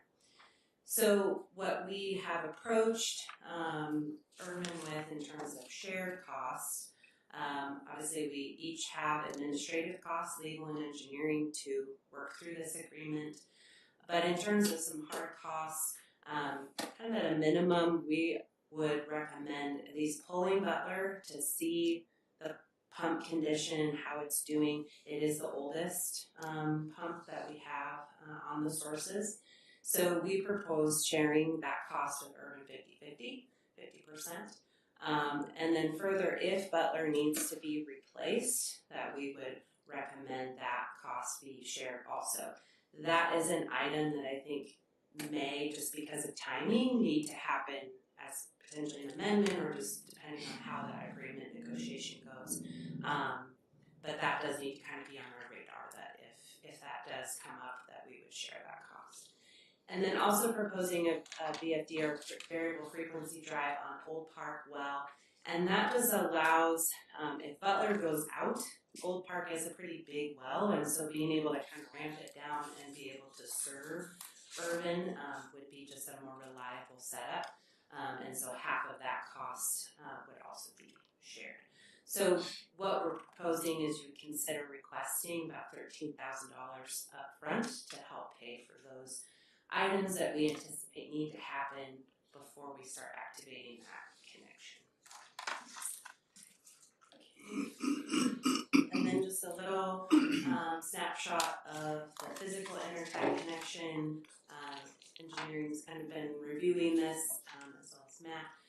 So you can see kind of on the Butler site, there's the booster station proposed there, and then kind of the configuration for the actual tie-in to the city system and tie-in to urban system. Okay, I'm gonna let Nisha take over here. Okay, so Ashley covered kind of the initial cost, and this now goes into the ongoing costs that would be associated with the wholesale connection and how we establish a rate that makes sure the city doesn't, the city gets what they should get out of urban so that you're not subsidizing this connection. So the components to that first is the administrative cost, the base charge. Just like you charge all of your customers a base monthly rate, which is to cover your fixed costs of just having staff, having the lights on in the building, you know, just those fixed costs that whether you pump water or not, you're gonna have. And so some portion of that will get allocated to this wholesale connection. We're proposing to do that. All of this is gonna be converted to a use basis, primarily because they're gonna have a minimum amount of water that they're using. And also just because the setup of what they actually are using of your system seems like it fits best. And then the variable production charge, so just like your users pay right now, all of the costs that are associated with pumping 100 cubic feet of water, that would be passed on to the wholesale connection. So they're gonna pay that in full, just like your customers do. And then the capital improvement contribution, again, just like we've been talking about the capital improvement charge on the city side, adding urban to the mix helps spread this cost to them, but they really are only going to be sharing primarily until they get up to 800 acre feet, we're really only gonna be using the source component of the system. So when we look at this, that's what we focused in on, is the capital improvement costs associated with source over the next 10 years. So, which I guess I just said that on the last slide, but like I said, initially Urban's gonna be using just that focused area of Millwood's system, which is primarily Butler. Once usage exceeds 800 acre feet, that's when we need to start relying more heavily on the other well pumps and portions of the system. And so at that point, then we would propose that capital improvement rate for Urban gets increased. So when we isolate just to the portion of the system that Urban's using in the capital improvement, that roughly equates to 10 cents per 100 cubic feet.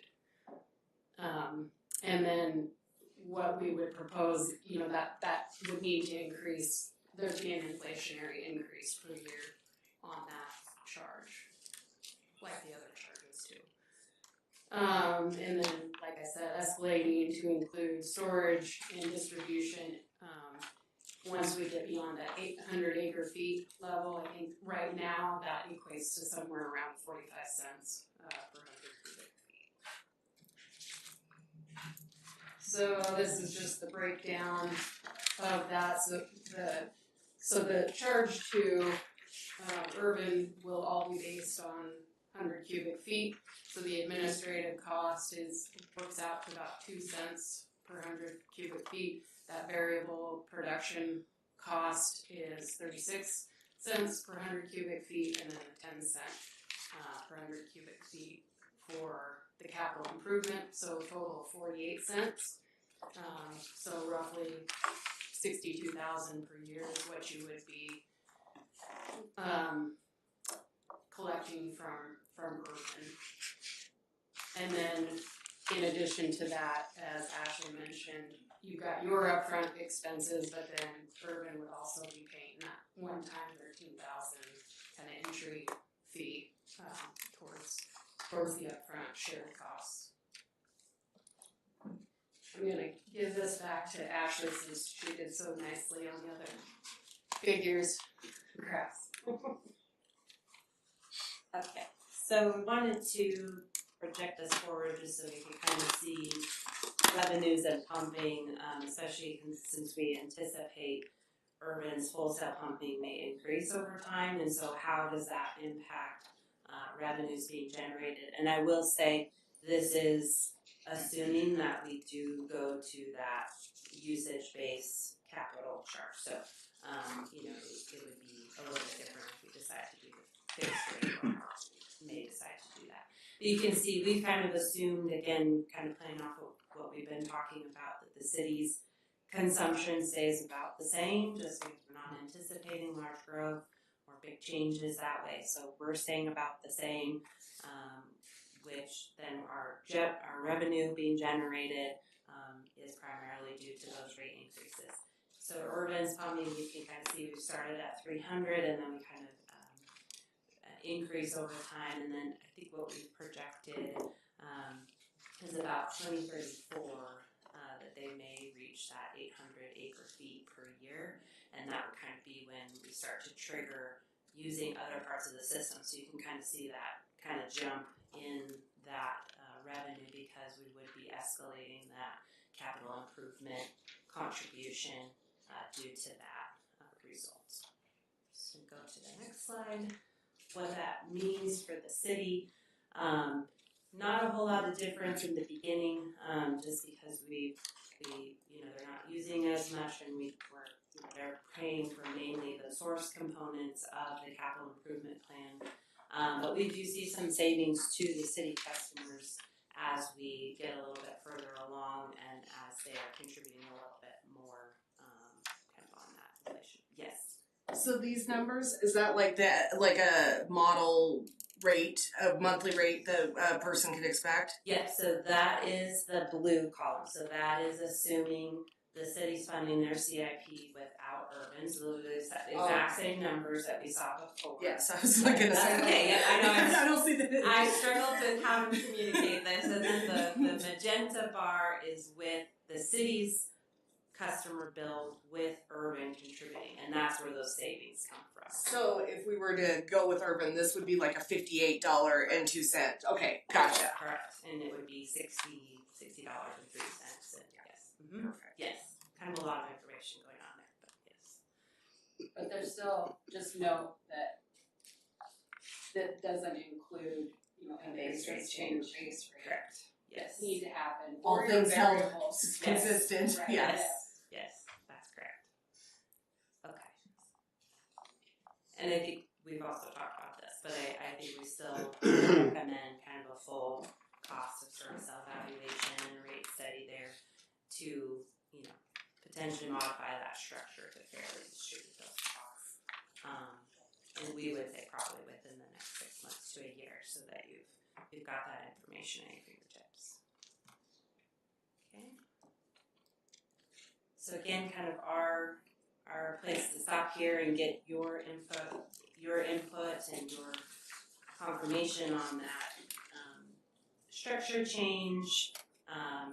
Sorry, that's a leftover from the previous presentation. So the wholesale opportunity, benefit to the city, the cost basis, the one-time charge, and then the ongoing charge. And then if it sounds like we want to move forward with a rate analysis, but just wanted to get your input on that. So I'd also just say that confirmation, I would expect council would want to think about this for a couple weeks, get some input, ask questions. Please feel free, council members, to contact Ashley or Nisha if you want to talk about any of the intricacies of this. If you have questions regarding economics or those, reach out to Dave, or actually if Matt or Kyle have any ideas on how they might think this might work. Yeah, I don't expect that everybody answers here. We need to get this out and present it. I do think because we have the meeting on the 24th, we will touch on this again, and it would be great to have folks come back at that meeting with some thoughts or ideas there if they have more questions or if they need more information.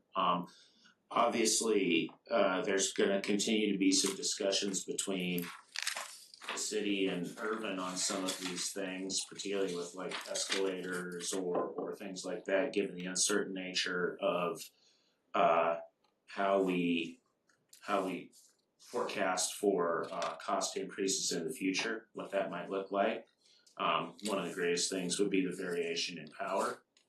Power rates continue to go up. If we decide we're going to remove all the lower Snake River dams and power rates go up, something like that, we could have something else. And so I think some thoughts on escalators. I realize that's a extreme event, but that, we still I will just say as an aside, it was very interesting to look at I can't remember where I saw the chart and table, but looking at the power rates that we have in this part of the world compared to electrical power rates everywhere else in this country,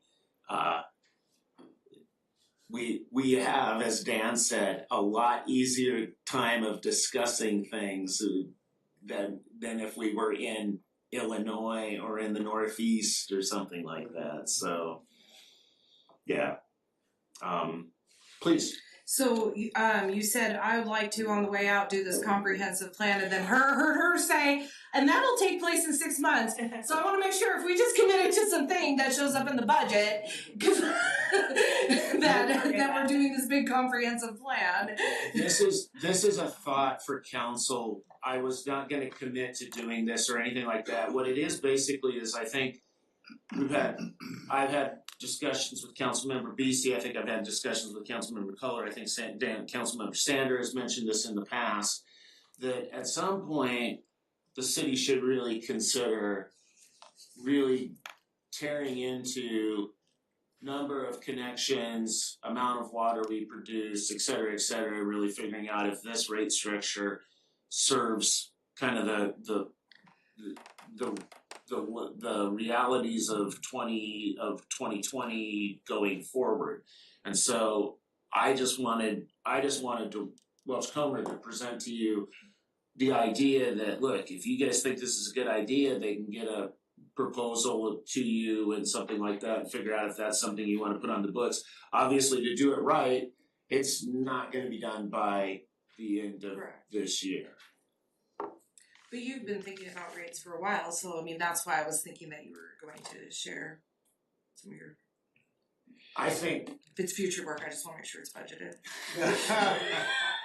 it needs to be budgeted, but I do think for the future, obviously I have my own opinions. I don't think you're gonna. I think one way or another, if Millwood is going to keep an independent water system, you need to look at alternative ways to provide connection, to use the resource you have available to you to generate income. And that's the harsh reality of that. I will say my guess is that there will probably be pushback from people not only within the city but other parts of the city, because selling water means growth. You're selling water because there's new houses, new buildings, new apartments, whatever, and that means infill growth, etc., like that. But that's also part of the problem of running an enterprise. In addition to the city, is the enterprise needs to be fed to stay solvent and cared for, and it needs connections. Otherwise, we just keep seeing prices go up, and there's not much we can do about it. And what we're seeing here is even if we do start embarking on wholesaling water, all that does is stop the hemorrhage. I mean, it's not like, oh, well, your bills are gonna go down. I mean, every single chart you've presented ends up in the 70 per connection realm. And I would without any escalation of just normal. Yeah. So I mean that I think that kind of messaging actually needs to start. I mean, I think the talks need to be based in reality and not what we think might happen based off of vague hearing of some idea that the council's talking about. I would say that we are dealing with the legacy of 15 years of no water rate increases. And this council has worked hard to extricate that, at least on the operations and the variable charges, getting us where we need to be there. We had a luxury of having a sewer system that was locked in at a particular rate because of paying back the loan, etc. And we no longer have that luxury on that side, so a blending of those two systems allowed us to blend certain things, like our reserve funds, stuff like that, because it was utilities. We don't have that anymore. And so anytime anybody's like, well, how do we get here? That's what happens when you don't do things for 15 years. Just so it seems our one-time connection cost to urban, I actually think, and this is a point of discussion, it should include engineering cost, attorney's cost, things like that. So something to think about. It shouldn't cost us. Urban came to us. We shouldn't be out of pocket for estimates and things like that. So something to think about. We don't have to talk about it tonight, but in the future. Actually, if council feels that way, I think we should be having these discussions fluidly. So if you do that, that will be something that we can take away and have that talk. Okay. And so we will. So, what do you think, Dan? Is that standard? Seems we have costs associated with it. Yeah, we do have costs associated with it, I don't know, I'm not familiar with that adding, that going on. In the past, I think, I just not familiar with, maybe Brian's got some other history with that, but I don't have any history of that, just getting their time made and where they go, and in fact, we've very few systems around here have a wholesaling agreement, if any. Maybe Whitworth has had one, but I don't think they do anymore. I don't know. They had a bulk water agreement. I think your wholesaling arrangement's probably a little west from city to Way I Heights. certainly make some phone calls over there to see what they've done in the past.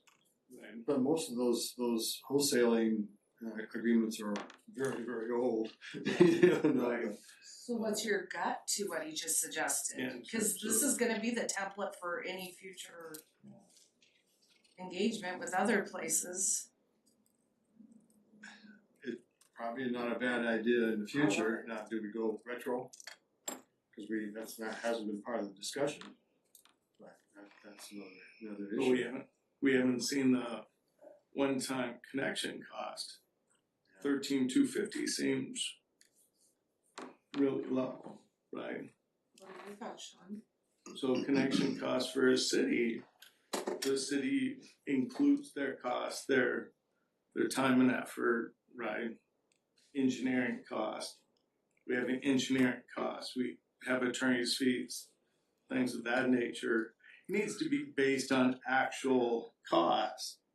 I think that we need to be recouped for our cost, our engineering costs. We don't do that for the customer. We should. We have a flat rate. Right. We should. Regardless of how much extra effort might go into it, it's a flat rate base. But when we said this, we said we weren't gonna, one of the things is we're not gonna make our customers pay for other people's wanting to avail themselves of our system.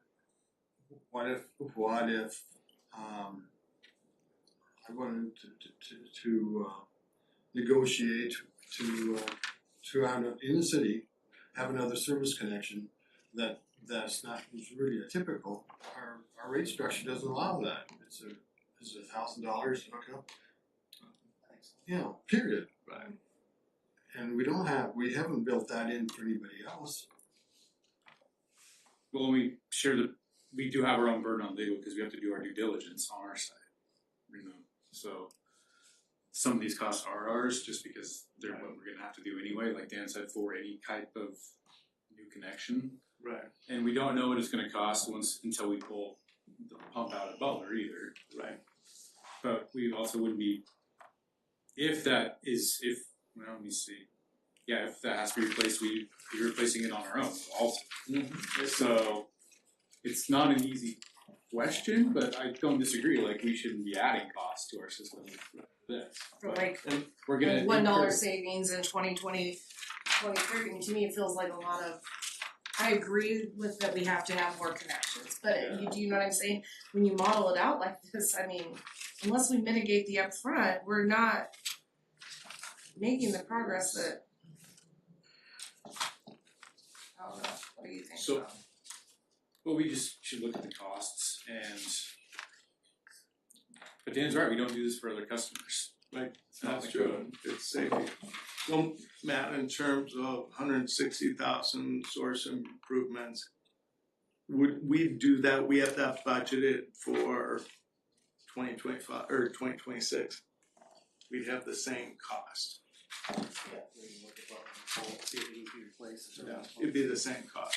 There'll be more strains, we're pumping more water, but that's part of our system upgrades.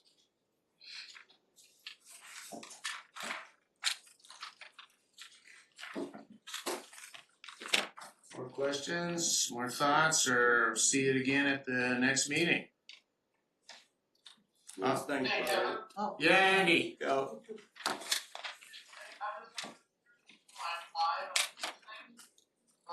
I've been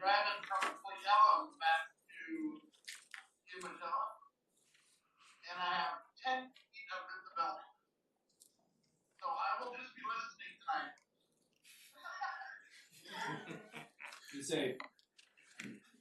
Thank you, Andy.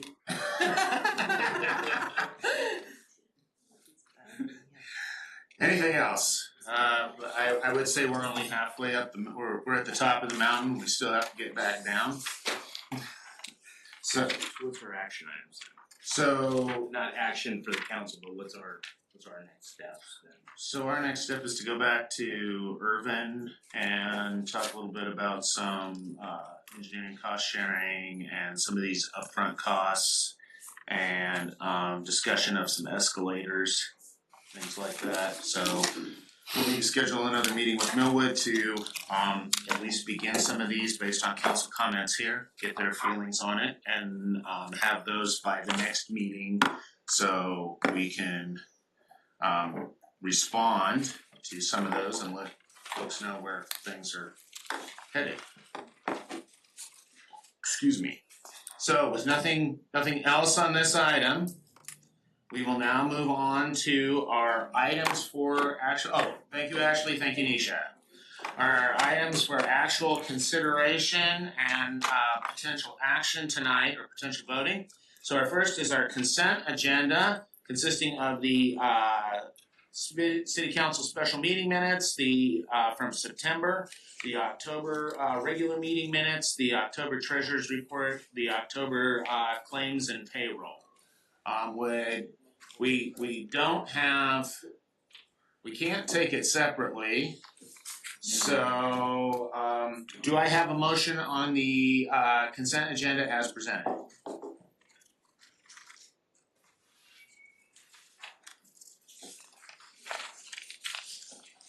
Anyone? Make a motion, please. I make a motion to accept the consent agenda as presented. Thank you. I'll second. 9A. Moved and seconded. All in favor, or any discussion? Seeing or hearing none, all in favor? Aye. Any opposed? Hearing none opposed, the consent agenda is passed unanimously. So that brings us to item B, resolution 2025-11, certifying the 2026 property tax levy per RCW 8455-120. I make a motion to approve resolution 2025-11. I'll second. Moved and seconded. Any discussion? Seeing or hearing none, all in favor? Aye. Are there any opposed? Hearing none opposed, resolution 2025-11 is passed unanimously.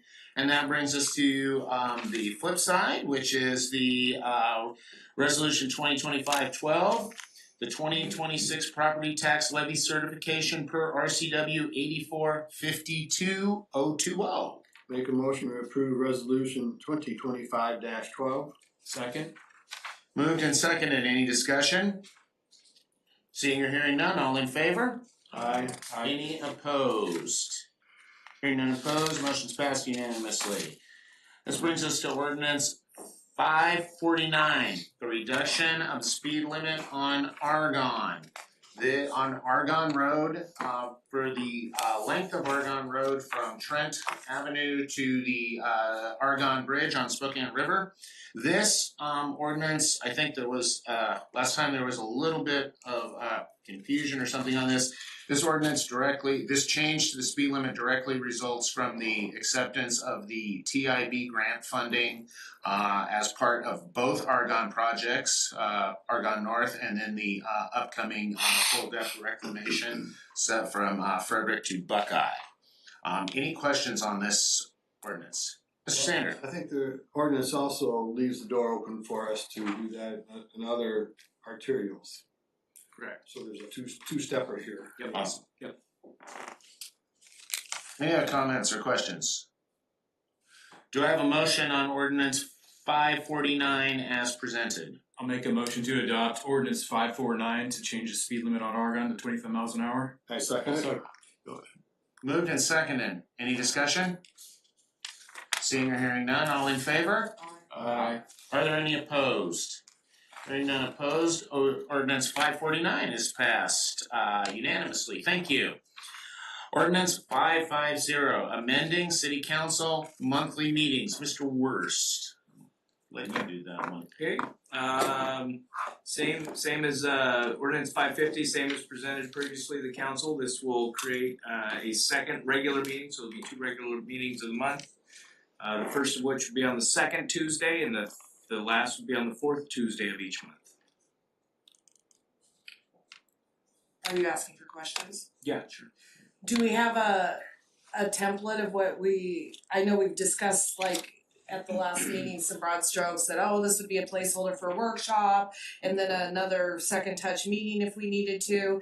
And then we could always cancel it if we needed to. But I do think that I'm for it, but I think we do need an agenda. You know what I'm saying? Or else we're gonna just like, hey, let's vote on it and then we have a I just thought we could just table this until the new council takes effect in January. fair. Good. 100% Perfect, and fair. then we can formulate what we want the meeting to be.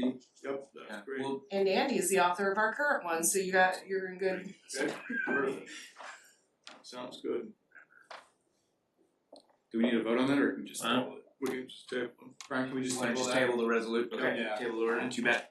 So table the ordinance Table it. until, January regular meeting. Sounds good. oh, but we were gonna have, I was waiting for everybody to have the Christmas meeting. I'm not going anywhere. What are we doing here? Are we not doing? You're not voting on it right now. Voting on it right now. The 550 at all? Not until January, when the new council's in place and we'll. Council. And we know we have some time to think about how we want to set that up. So I thought last time we said that was something we were going to do, cause we had to have an official meeting, a regular meeting, so we don't tie it in by a special meeting. But that we would work on that ourselves, but we wanna make that part of the ordinance? It's Kelly's initiative. I think we can table it till January. And figure it out then. Or And think about it the until then. Council person. And the ordinance would then include a rough agenda for the second meeting? In the I mean, ordinance? it will not I think apply if to me it's- by the time you vote on it, but to me, I wouldn't vote on it unless we had some sense of what was to be Right, accomplished. Yeah, let's go into more detail. I brought out there so we don't have 3-hour meetings, right? But I think we should table it, Dan, I think so. Somehow, this is just the opposite that happened last month, because that was my concern. Yeah, I And did he not heard want. Yeah, So, yeah. thank you. Yeah, so let's talk about it in January. As a council, let's talk about, Okay. how we're going to do it practically. Alright. Sound good? So, just a question. So now you guys are gonna do a second meeting, right? Let's talk about. Oh, wow! I had no idea. Well, I think it's a good idea, the practicality of it, right? So if we start doing second meetings and we cancel each second meeting, I think we don't need to. So, but we have a new council person come in, I think it's fine, let's see how things go. I think we have some time. In the meantime, groups of 2 could discuss about how that might look. Yeah. No. No, not serially. Not if the groups of 2 are then gonna come back and be a group of 3 or more. Yeah, that's true. That's a total meeting. So I think you're gonna be in a position where you're gonna need to kind of think about what you want this to look like going forward. The one thing I wanna caution is that I think going to a second meeting, if the intent is to avoid the longer meetings, I'm not sure that's gonna accomplish it, because what's on the agenda tonight was not necessarily just stockpiled and waiting for you in November. It's how things arise. So I think as you think about going forward, I know there's talk about workshops and what the agenda might look like there. You're still gonna need to have an agenda. And you're still gonna have to have the prep work done that goes into that agenda. And so I think if it's tabled, I think you just kind of want to think about what those meetings are going to look like on a going forward basis. And I would just say one last thing about the second meeting. One of the benefits that honestly resonated with me, I do love the idea of a workshop, but is when these things come up, oh, we have to have a second meeting. There's no date, and then we're literally all, like, my calendar's booked out for like 2, 3, and so I kind of loved having just that placeholder of like, oh, this happens twice a month, and then there's just this, if we need a second meeting, which this year we've had tons of second meetings, that calendar spot's already reserved, we're not like, We can all put it on it's the our same with the calendar. finance committee, I think we need to settle on a date and a time, and it just happens every month, and we're not every month to month like, oh my gosh, you know, are we meeting Thursday when, you know, who's available? It is something to think about. Yeah, I agree. So if there's no action, is there a motion to, I need a motion, the motion to table this meeting until table this ordinance, consideration of this ordinance until January. Yeah, I'll make a motion to table ordinance 550 until January meeting. January 2026. Yeah. All right. Is there a second to that? I will second that. Moved and seconded. Any discussion?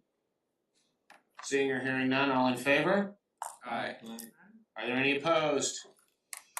Hearing none opposed, ordinance 550 is tabled to the the January 2026 regular meeting. So you'll see it there. Alright, so that brings us to item F, which is a public hearing for ordinance 551, amending Millwood Municipal Code section 1404010, the periodic update. Amanda. All right, we are finally at the finish line. A year and a half into it. Kenzie, can you pull up the presentation? I will go very rapidly. However, if you have questions, please stop me.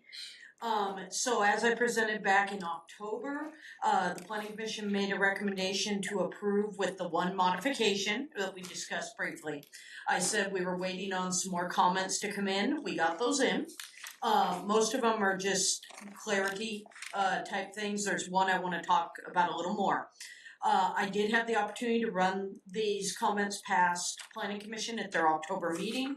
They gave a thumbs up with wanting me to talk a little more about the one in teal that I will. So the first round were proposed by Fish and Wildlife. Again, corrections, clarifications, and then they proposed some language, and I realized, well, they kind of cancel each other out, so I just proposed removing them for consistency there. Go ahead and go on to the next one, Kinsey. Okay, there we go. Again, just being a little more specific and clarifying a few things there. And then they wanted me to elaborate a little bit more on other things that the park plan can do, which is fine, no problem there, because it does. Next item. Spelling corrections and then one more correction. Number 11 is the one that Planning Commission wanted me to talk with you guys about. This, in my discussions with Fish and Wildlife, they read through the comp plan in depth and looked highly at the IEP land. The way our comp plan is currently worded, it says if the site is abandoned, future uses would be mixed-use commercial, residential, and light industrial. They asked that we consider the option to add public reserve as one of those options. I worded the teal language based on what they asked. And the one thing I want to highlight is it's pretty obvious that I don't see any way, shape, or form the city could ever purchase that land to make it public reserve, but it doesn't mean the state couldn't. So if Fish and Wildlife really wanted it to be a habitat buffer along the river, that gives them the option. And it could be discussed when and if IEP ever ceased operation. So it gives the option, doesn't require it, and would make Fish and Wildlife very happy. But as Millwood's Planning Commission said, it's a little above their pay grade, so they want me to take it directly to you on that. So that is number 11. Before I move on to the others, is there any questions on that? I would just make a comment on the teal. Even if IEP were to cease operations as a paper mill, Coles Real Estate would still own that. And so I do think that that you might be looking at a change in use, but necessarily not a change in ownership. And second of all, it might not be too far out of the realm of possibility to exchange land for service or land for something else, so I think this is an excellent inclusion. So too. Alright, I agree. next slide. And then just a few more clarifications, like we had animal birds, I said it's fish and wildlife is the correct term. And then I discussed implementation of the best available science. There was a very long discussion on what the current best available science is, and really, that doesn't need to be in the comp plan, that needs to be in the CAO, and so that's how I worded that for them. Next one. Again, just a little more clarification, and then they asked me to add some definitions, and so I did. And that's all of 14 is just definitions, most of them right out of RCWs and stuff. Head, and then up one, real quick, Kenzie. There were additional definitions that they asked for, but they were not included in the comp plan. There was no reference to them, and so I've added those to the critical areas ordinance instead. Go ahead, Kenzie. Next one, Washington State Department of Commerce. In all my 20 plus years of being a city planner, really, Department of Commerce is all I ever heard from. In 60-day reviews, this is definitely different, a new era here of having other agencies really this involved. And overall, Washington State Department of Commerce said great. And they commended us on being this thorough and this efficient on it. A couple clarifications, since we're talking really it's land use element, housing element, they wanted that for clarification, no big deal there. Their chart was actually out of scale, and so they asked me to add a note, the chart percentages are out of scale. The bars didn't line up right.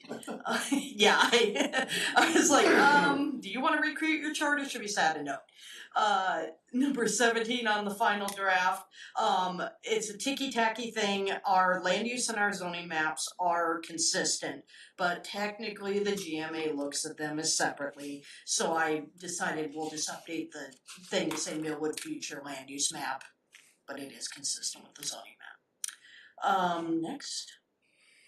Finally, they wanted to make sure that we were talking with the Valley and what their plans were. We're quite a bit ahead of where the Valley is on their comp plan, but I did look and see, and the Valley UGA, as established for Spokane County, what's referenced as Valley UGA, has been designated in the Valley plan. And I said we weren't looking at going into the Valley UGA, we're not looking at expanding, period, in this comp plan update. But they wanted to know where the Valley was looking at, so that was taken right from their last plan. Did they change the name? Because it always used to be the Upriver UGA. It's called the Valley UGA now. Yeah. Okay. Mm-hmm. And the map was taken directly from Spokane County. It was included in there. And then it was a little hard to read because I took it directly from Spokane County. And so I will work on it. If I can't get it a little more readable, I'll ask Welch Comer to assist me, but I have a plan. I think I can make it a little more readable. It's just a little blurry. So. All right, and then our city attorney took a look as well and just added a couple clarifications. That one of the reasons we were looking at the safety and ADA improvements on the river was insurability. So adding the word usable and insurable. And of course, subject to funding availability on historic preservation. Next. And finally, as we talked about on franchise agreements and stuff, I guess I had some incorrect information that was provided to me, so Brian has asked me to cross that out and clarify that the city of Millwood has explored franchise agreements for public bike share and scooter share services such as the Lime scooters that are utilized throughout the Spokane area. The reason we have to include this is because we are now required to have an active transportation component to our comprehensive plan. So that was a clarification. Next. I believe that is the end. Yep, over to the action request. So, are there questions on any of the information that was presented within Amanda's report on the final changes? Sanders. I thought it was, Wildlife did a good job, not only saying Yeah. this is wrong, but giving you some good words, so. Yeah, that's- they, it was a very thorough review, we sat down and went over it together, and, Very good. yeah. Very good. Anyone else? So, at this time, this requires a public hearing. So it is 8:19, and I will open the public hearing on the on ordinance 551, which amends section 140410 of the Milton Municipal Code, the comprehensive land use plan periodic update. Is there anyone who wishes to make comments? First call. Second call. Third and final call. Seeing no one spring forward, we will close the public hearing at 8:20 p.m. and I will look to the council for a motion on ordinance 5. If I may, Oh. Mayor, can I go over the proposed Oh, sorry. request? Yeah. Okay. So to make this easier, since we had the modifications included, I broke it down into option 3 with 3 options. So adopt the updated comprehensive plan and the ordinance that reflects that. With modifications to include A is what the planning commission asked for. I know the mayor had talked about removing the wording according to Welch Comer and starting with that's an option you can do, or you can just not consider A and it's written a different way, but it says the same thing. B is including the 60-day review and city attorney modifications that were highlighted in yellow, and C is including the language on the IEP land that was highlighted in teal. You can do A, B, and C, you can do B and C, it's totally up to you on how you'd like to do it, but I gave the framework to make it easier.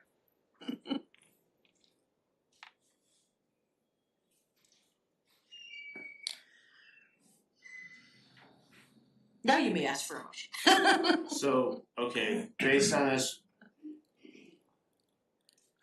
what is the preferred option by planning and the planner? B, definitely. A and C if council so prefers. I move that we approve A, B, and C.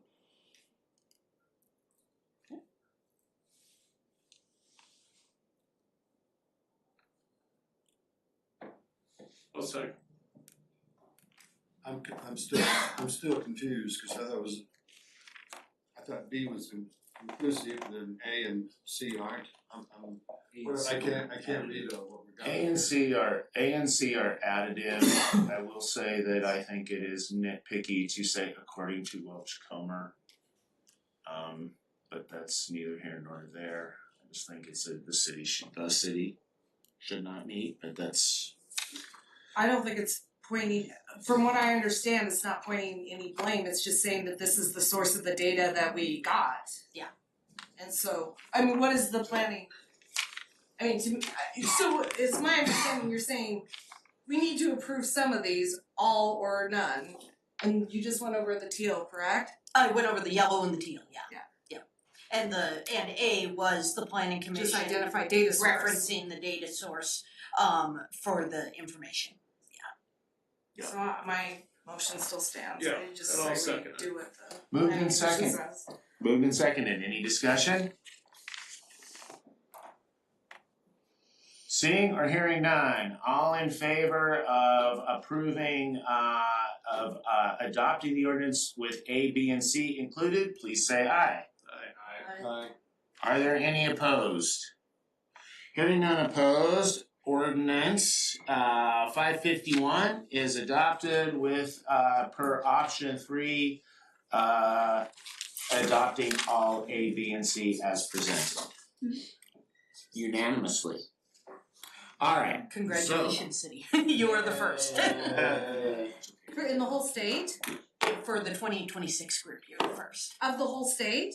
Well, Eastern Washington is the Yes. 2026 group. Sounds like an issue of press release. Oh, yeah, you're the first in the 2026 group. The only press release they should say is Teasing. Amanda Tanyo is awesome. Yes. That's right.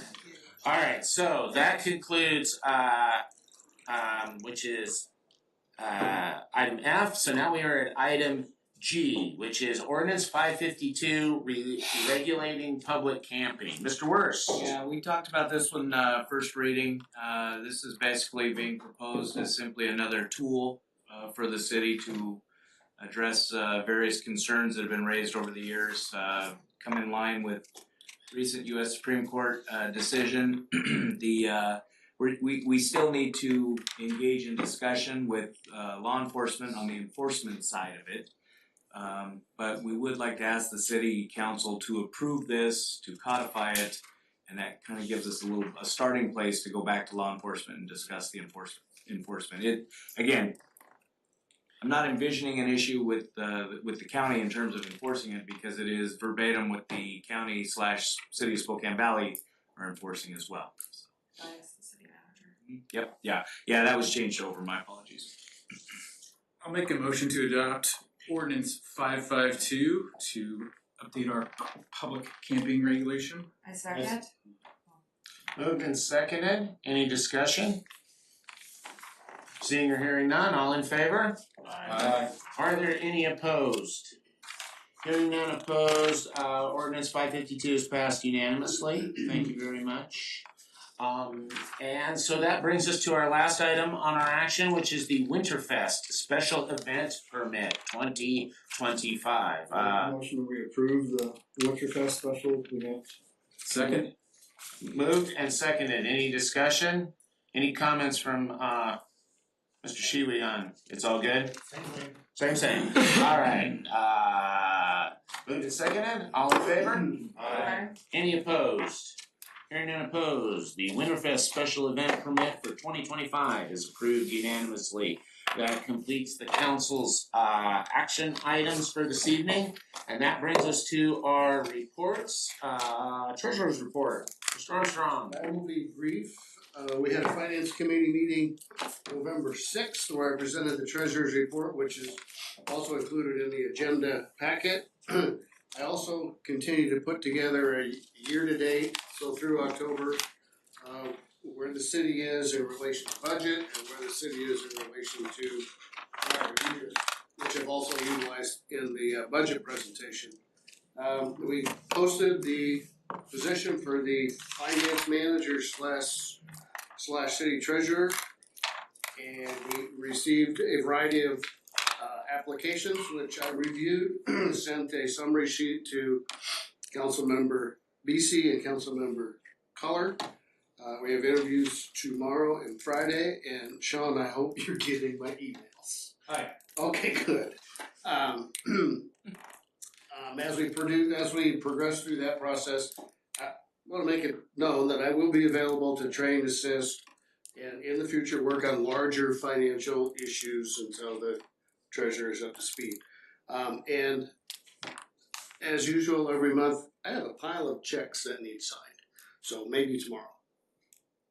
Okay, yes, sir? I'll be in tomorrow. What's that? I'll be in tomorrow. You'll be in tomorrow, okay? You? Can't go anywhere this week. How many interviews will you be holding? How many interviews? We knocked it down to the top 3, and if those don't work out, I have a secondary batch of applicants.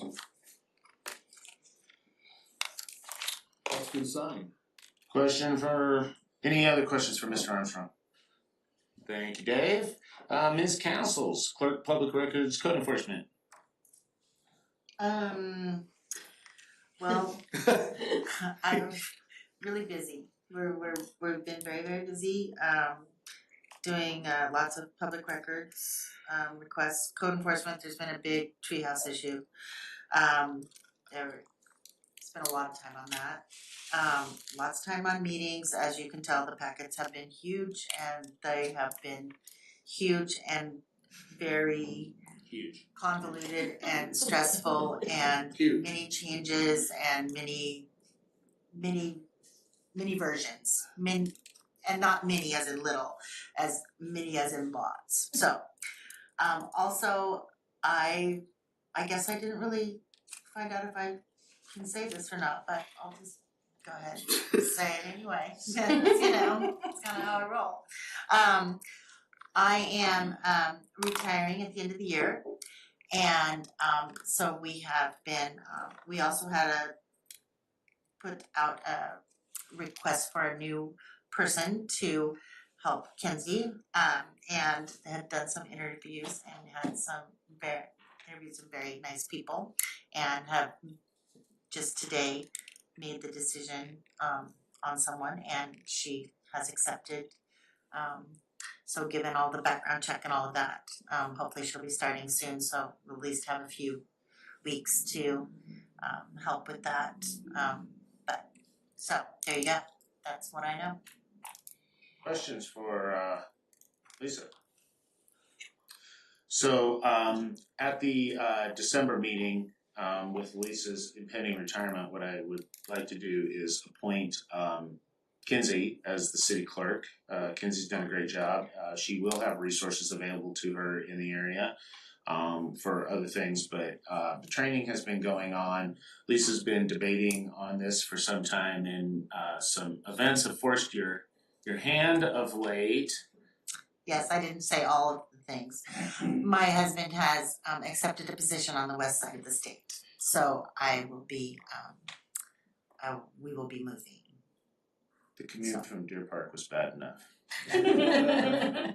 So, only 2 meetings a month here. I know. You're gonna get stabbed. You're gonna get stabbed if you're not careful. But there has been a concerted effort on training of Kinsey to move into that role, particularly with public records, handling public record requests, things like that, and then getting her up to speed on all aspects of Springbrook, everything like that. So Kinsey is very competent on those actions, and with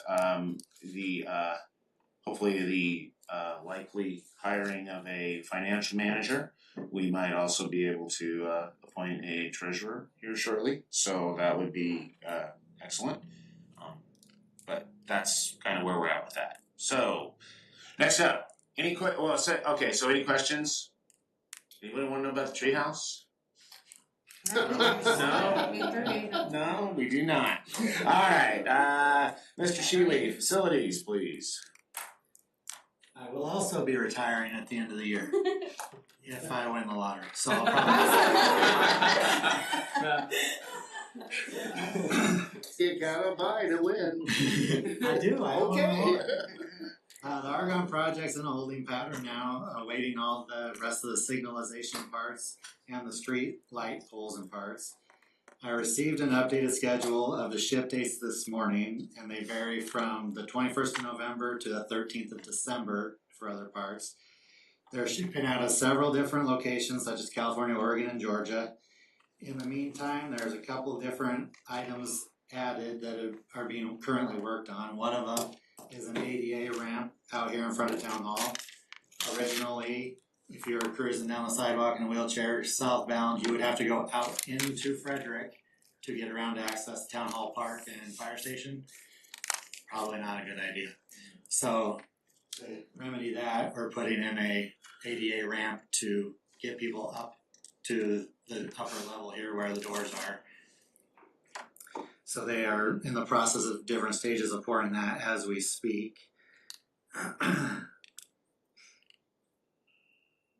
And that is mostly being paid for by WashDOT. They've deemed that a necessary addition to the project.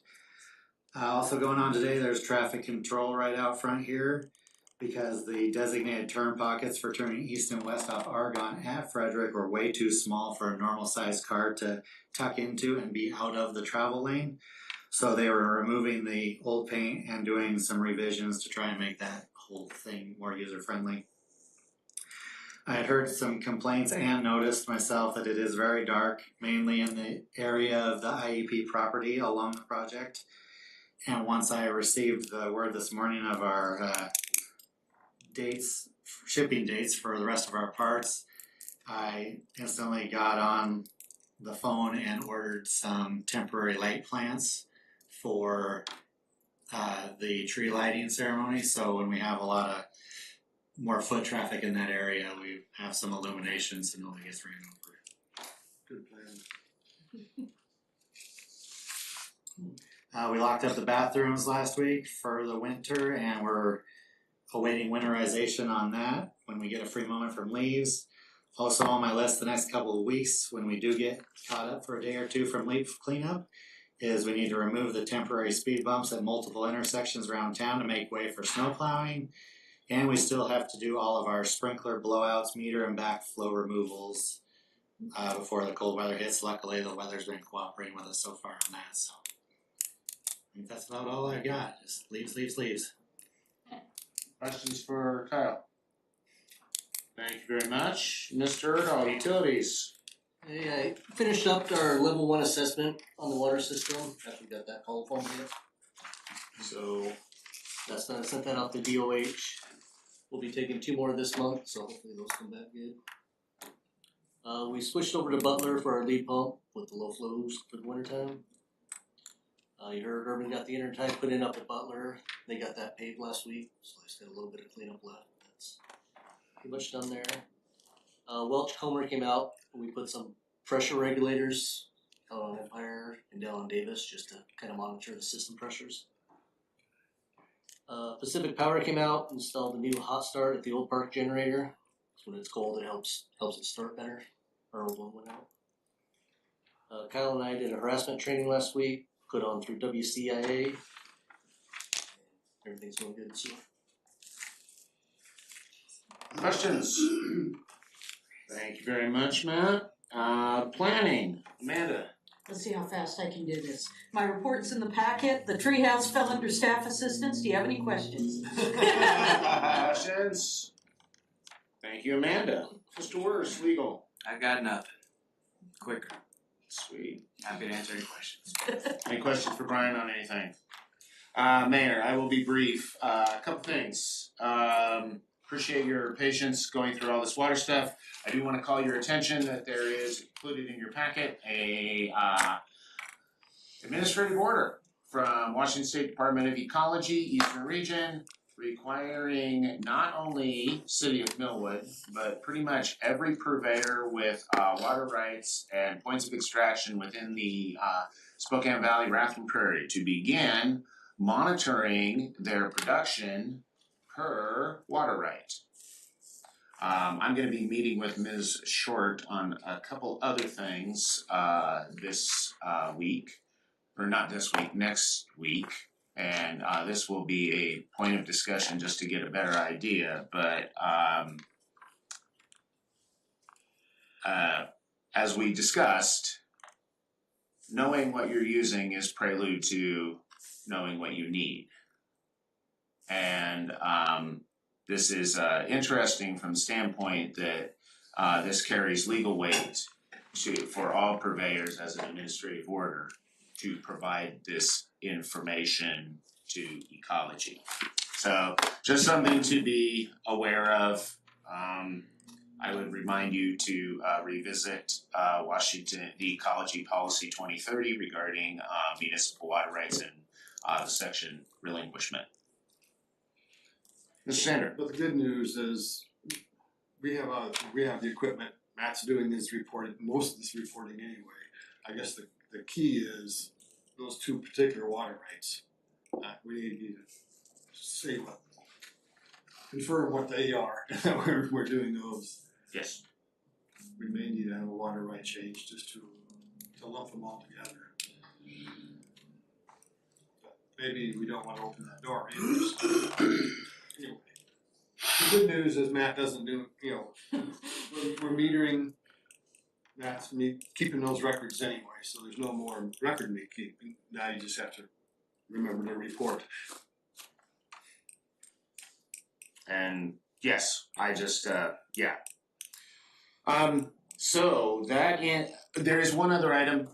We have been contacted, the city has been contacted by a consortium of folks, mostly it's the business entities from Spokane, Chud Wendell and Gavin Cooley, those folks. They have asked is there interest, and I will bring it to you at the next meeting, for the city of Millwood to sign on to an MOU regarding homelessness services, things like that. For mostly it would be an agreement signed by pretty much anybody but City of Spokane for right now. So the smaller entities, plus Spokane Valley, etc. It would be for your review. I do not remember what the full breadth of it is, but it basically talks about outlining homeless services, stuff like that. It's more of a, I don't want to say feel good, but more of a outlining a position. It doesn't obligate the city to do anything or spend any capital on anything, but it will be here for your review. Didn't want to let you know that was coming. Any questions? All right, so that brings us to council information. The only information I can think of is I would ask our mayor-elect and potentially our new council member if they wish to be sworn in prior to the January meeting or not. If they can, we can arrange to have the swear-in at the and taking their oath at the January 6th meeting, or the December meeting, December regular meeting. That way oaths can be sent to the county, filed on with the county. Folks can come in and have their swearing in, or take their seats in January. So that is one thing, but I would say I'll throw that out there, and then at the next meeting let me know. That is it for information. Public remarks. Do we have anybody signed up for public remarks? We had one, but he left, Aaron Dunn. Oh, okay. So that was all that was signed. So Mr. Dunn's on here. Is there anybody who would like to make public remarks? Please, come on up.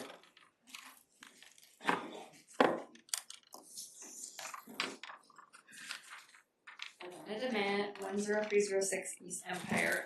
I just wanted to talk a little bit about the water stuff. It was nice to hear, the things that are going to be hopefully done prior to starting to wholesale water with, repairs that might need to be, made.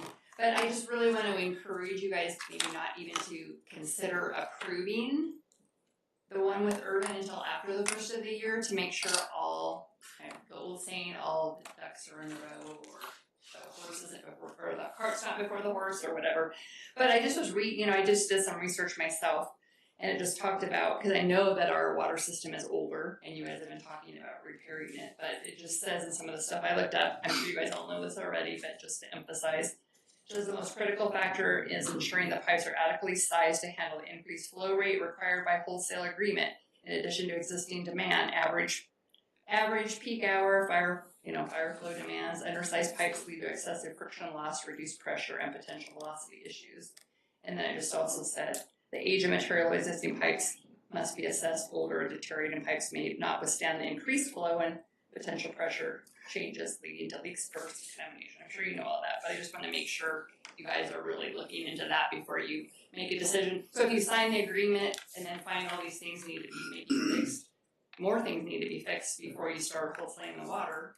So it's just something to consider.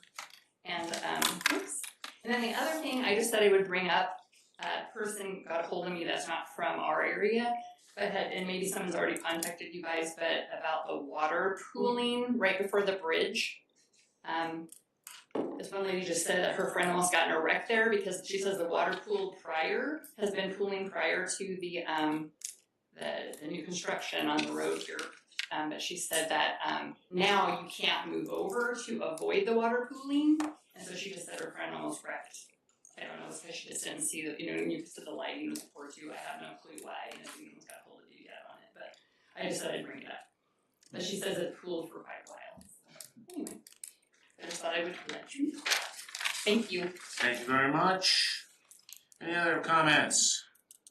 Second call, third and final call. Seeing no one else, we will close public remarks. Council remarks, Mr. Stravens. Happy retirement. Going to miss you very much. Congratulations, Mayor-elect. Thank you, staff. Great job with the leaves. Excellent. And congratulations, Kenzie. Be a great clerk. Mr. Sander. Amanda. And I miss you, Amanda. I'm sorry. Great job getting this being the first. Mr. Kohler. Thanks to staff, congrats to Shauna and Tina. The other thing I heard was about the darkness, Kyle, thanks for getting on the lights, because a lot of people would mention that.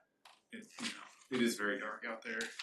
So. Yeah, and I was trying to push to see if there was any kind of a option if the street lighting came in before the signalization lighting came in, if we could get anybody out here any earlier, because I think I touched on it last month. Right now, tentatively, with the railroad and all the coordination has to happen, it'd be like the 12th of January is when we're set to just do everything. So I looked into the option of at least getting the street lighting up in December, even if it meant we had to do another mob fee or something. Yeah. But it just sounds like that by the time that all the stuff actually gets in, and the holidays and all the other, you're gonna be into the second week of January anyway.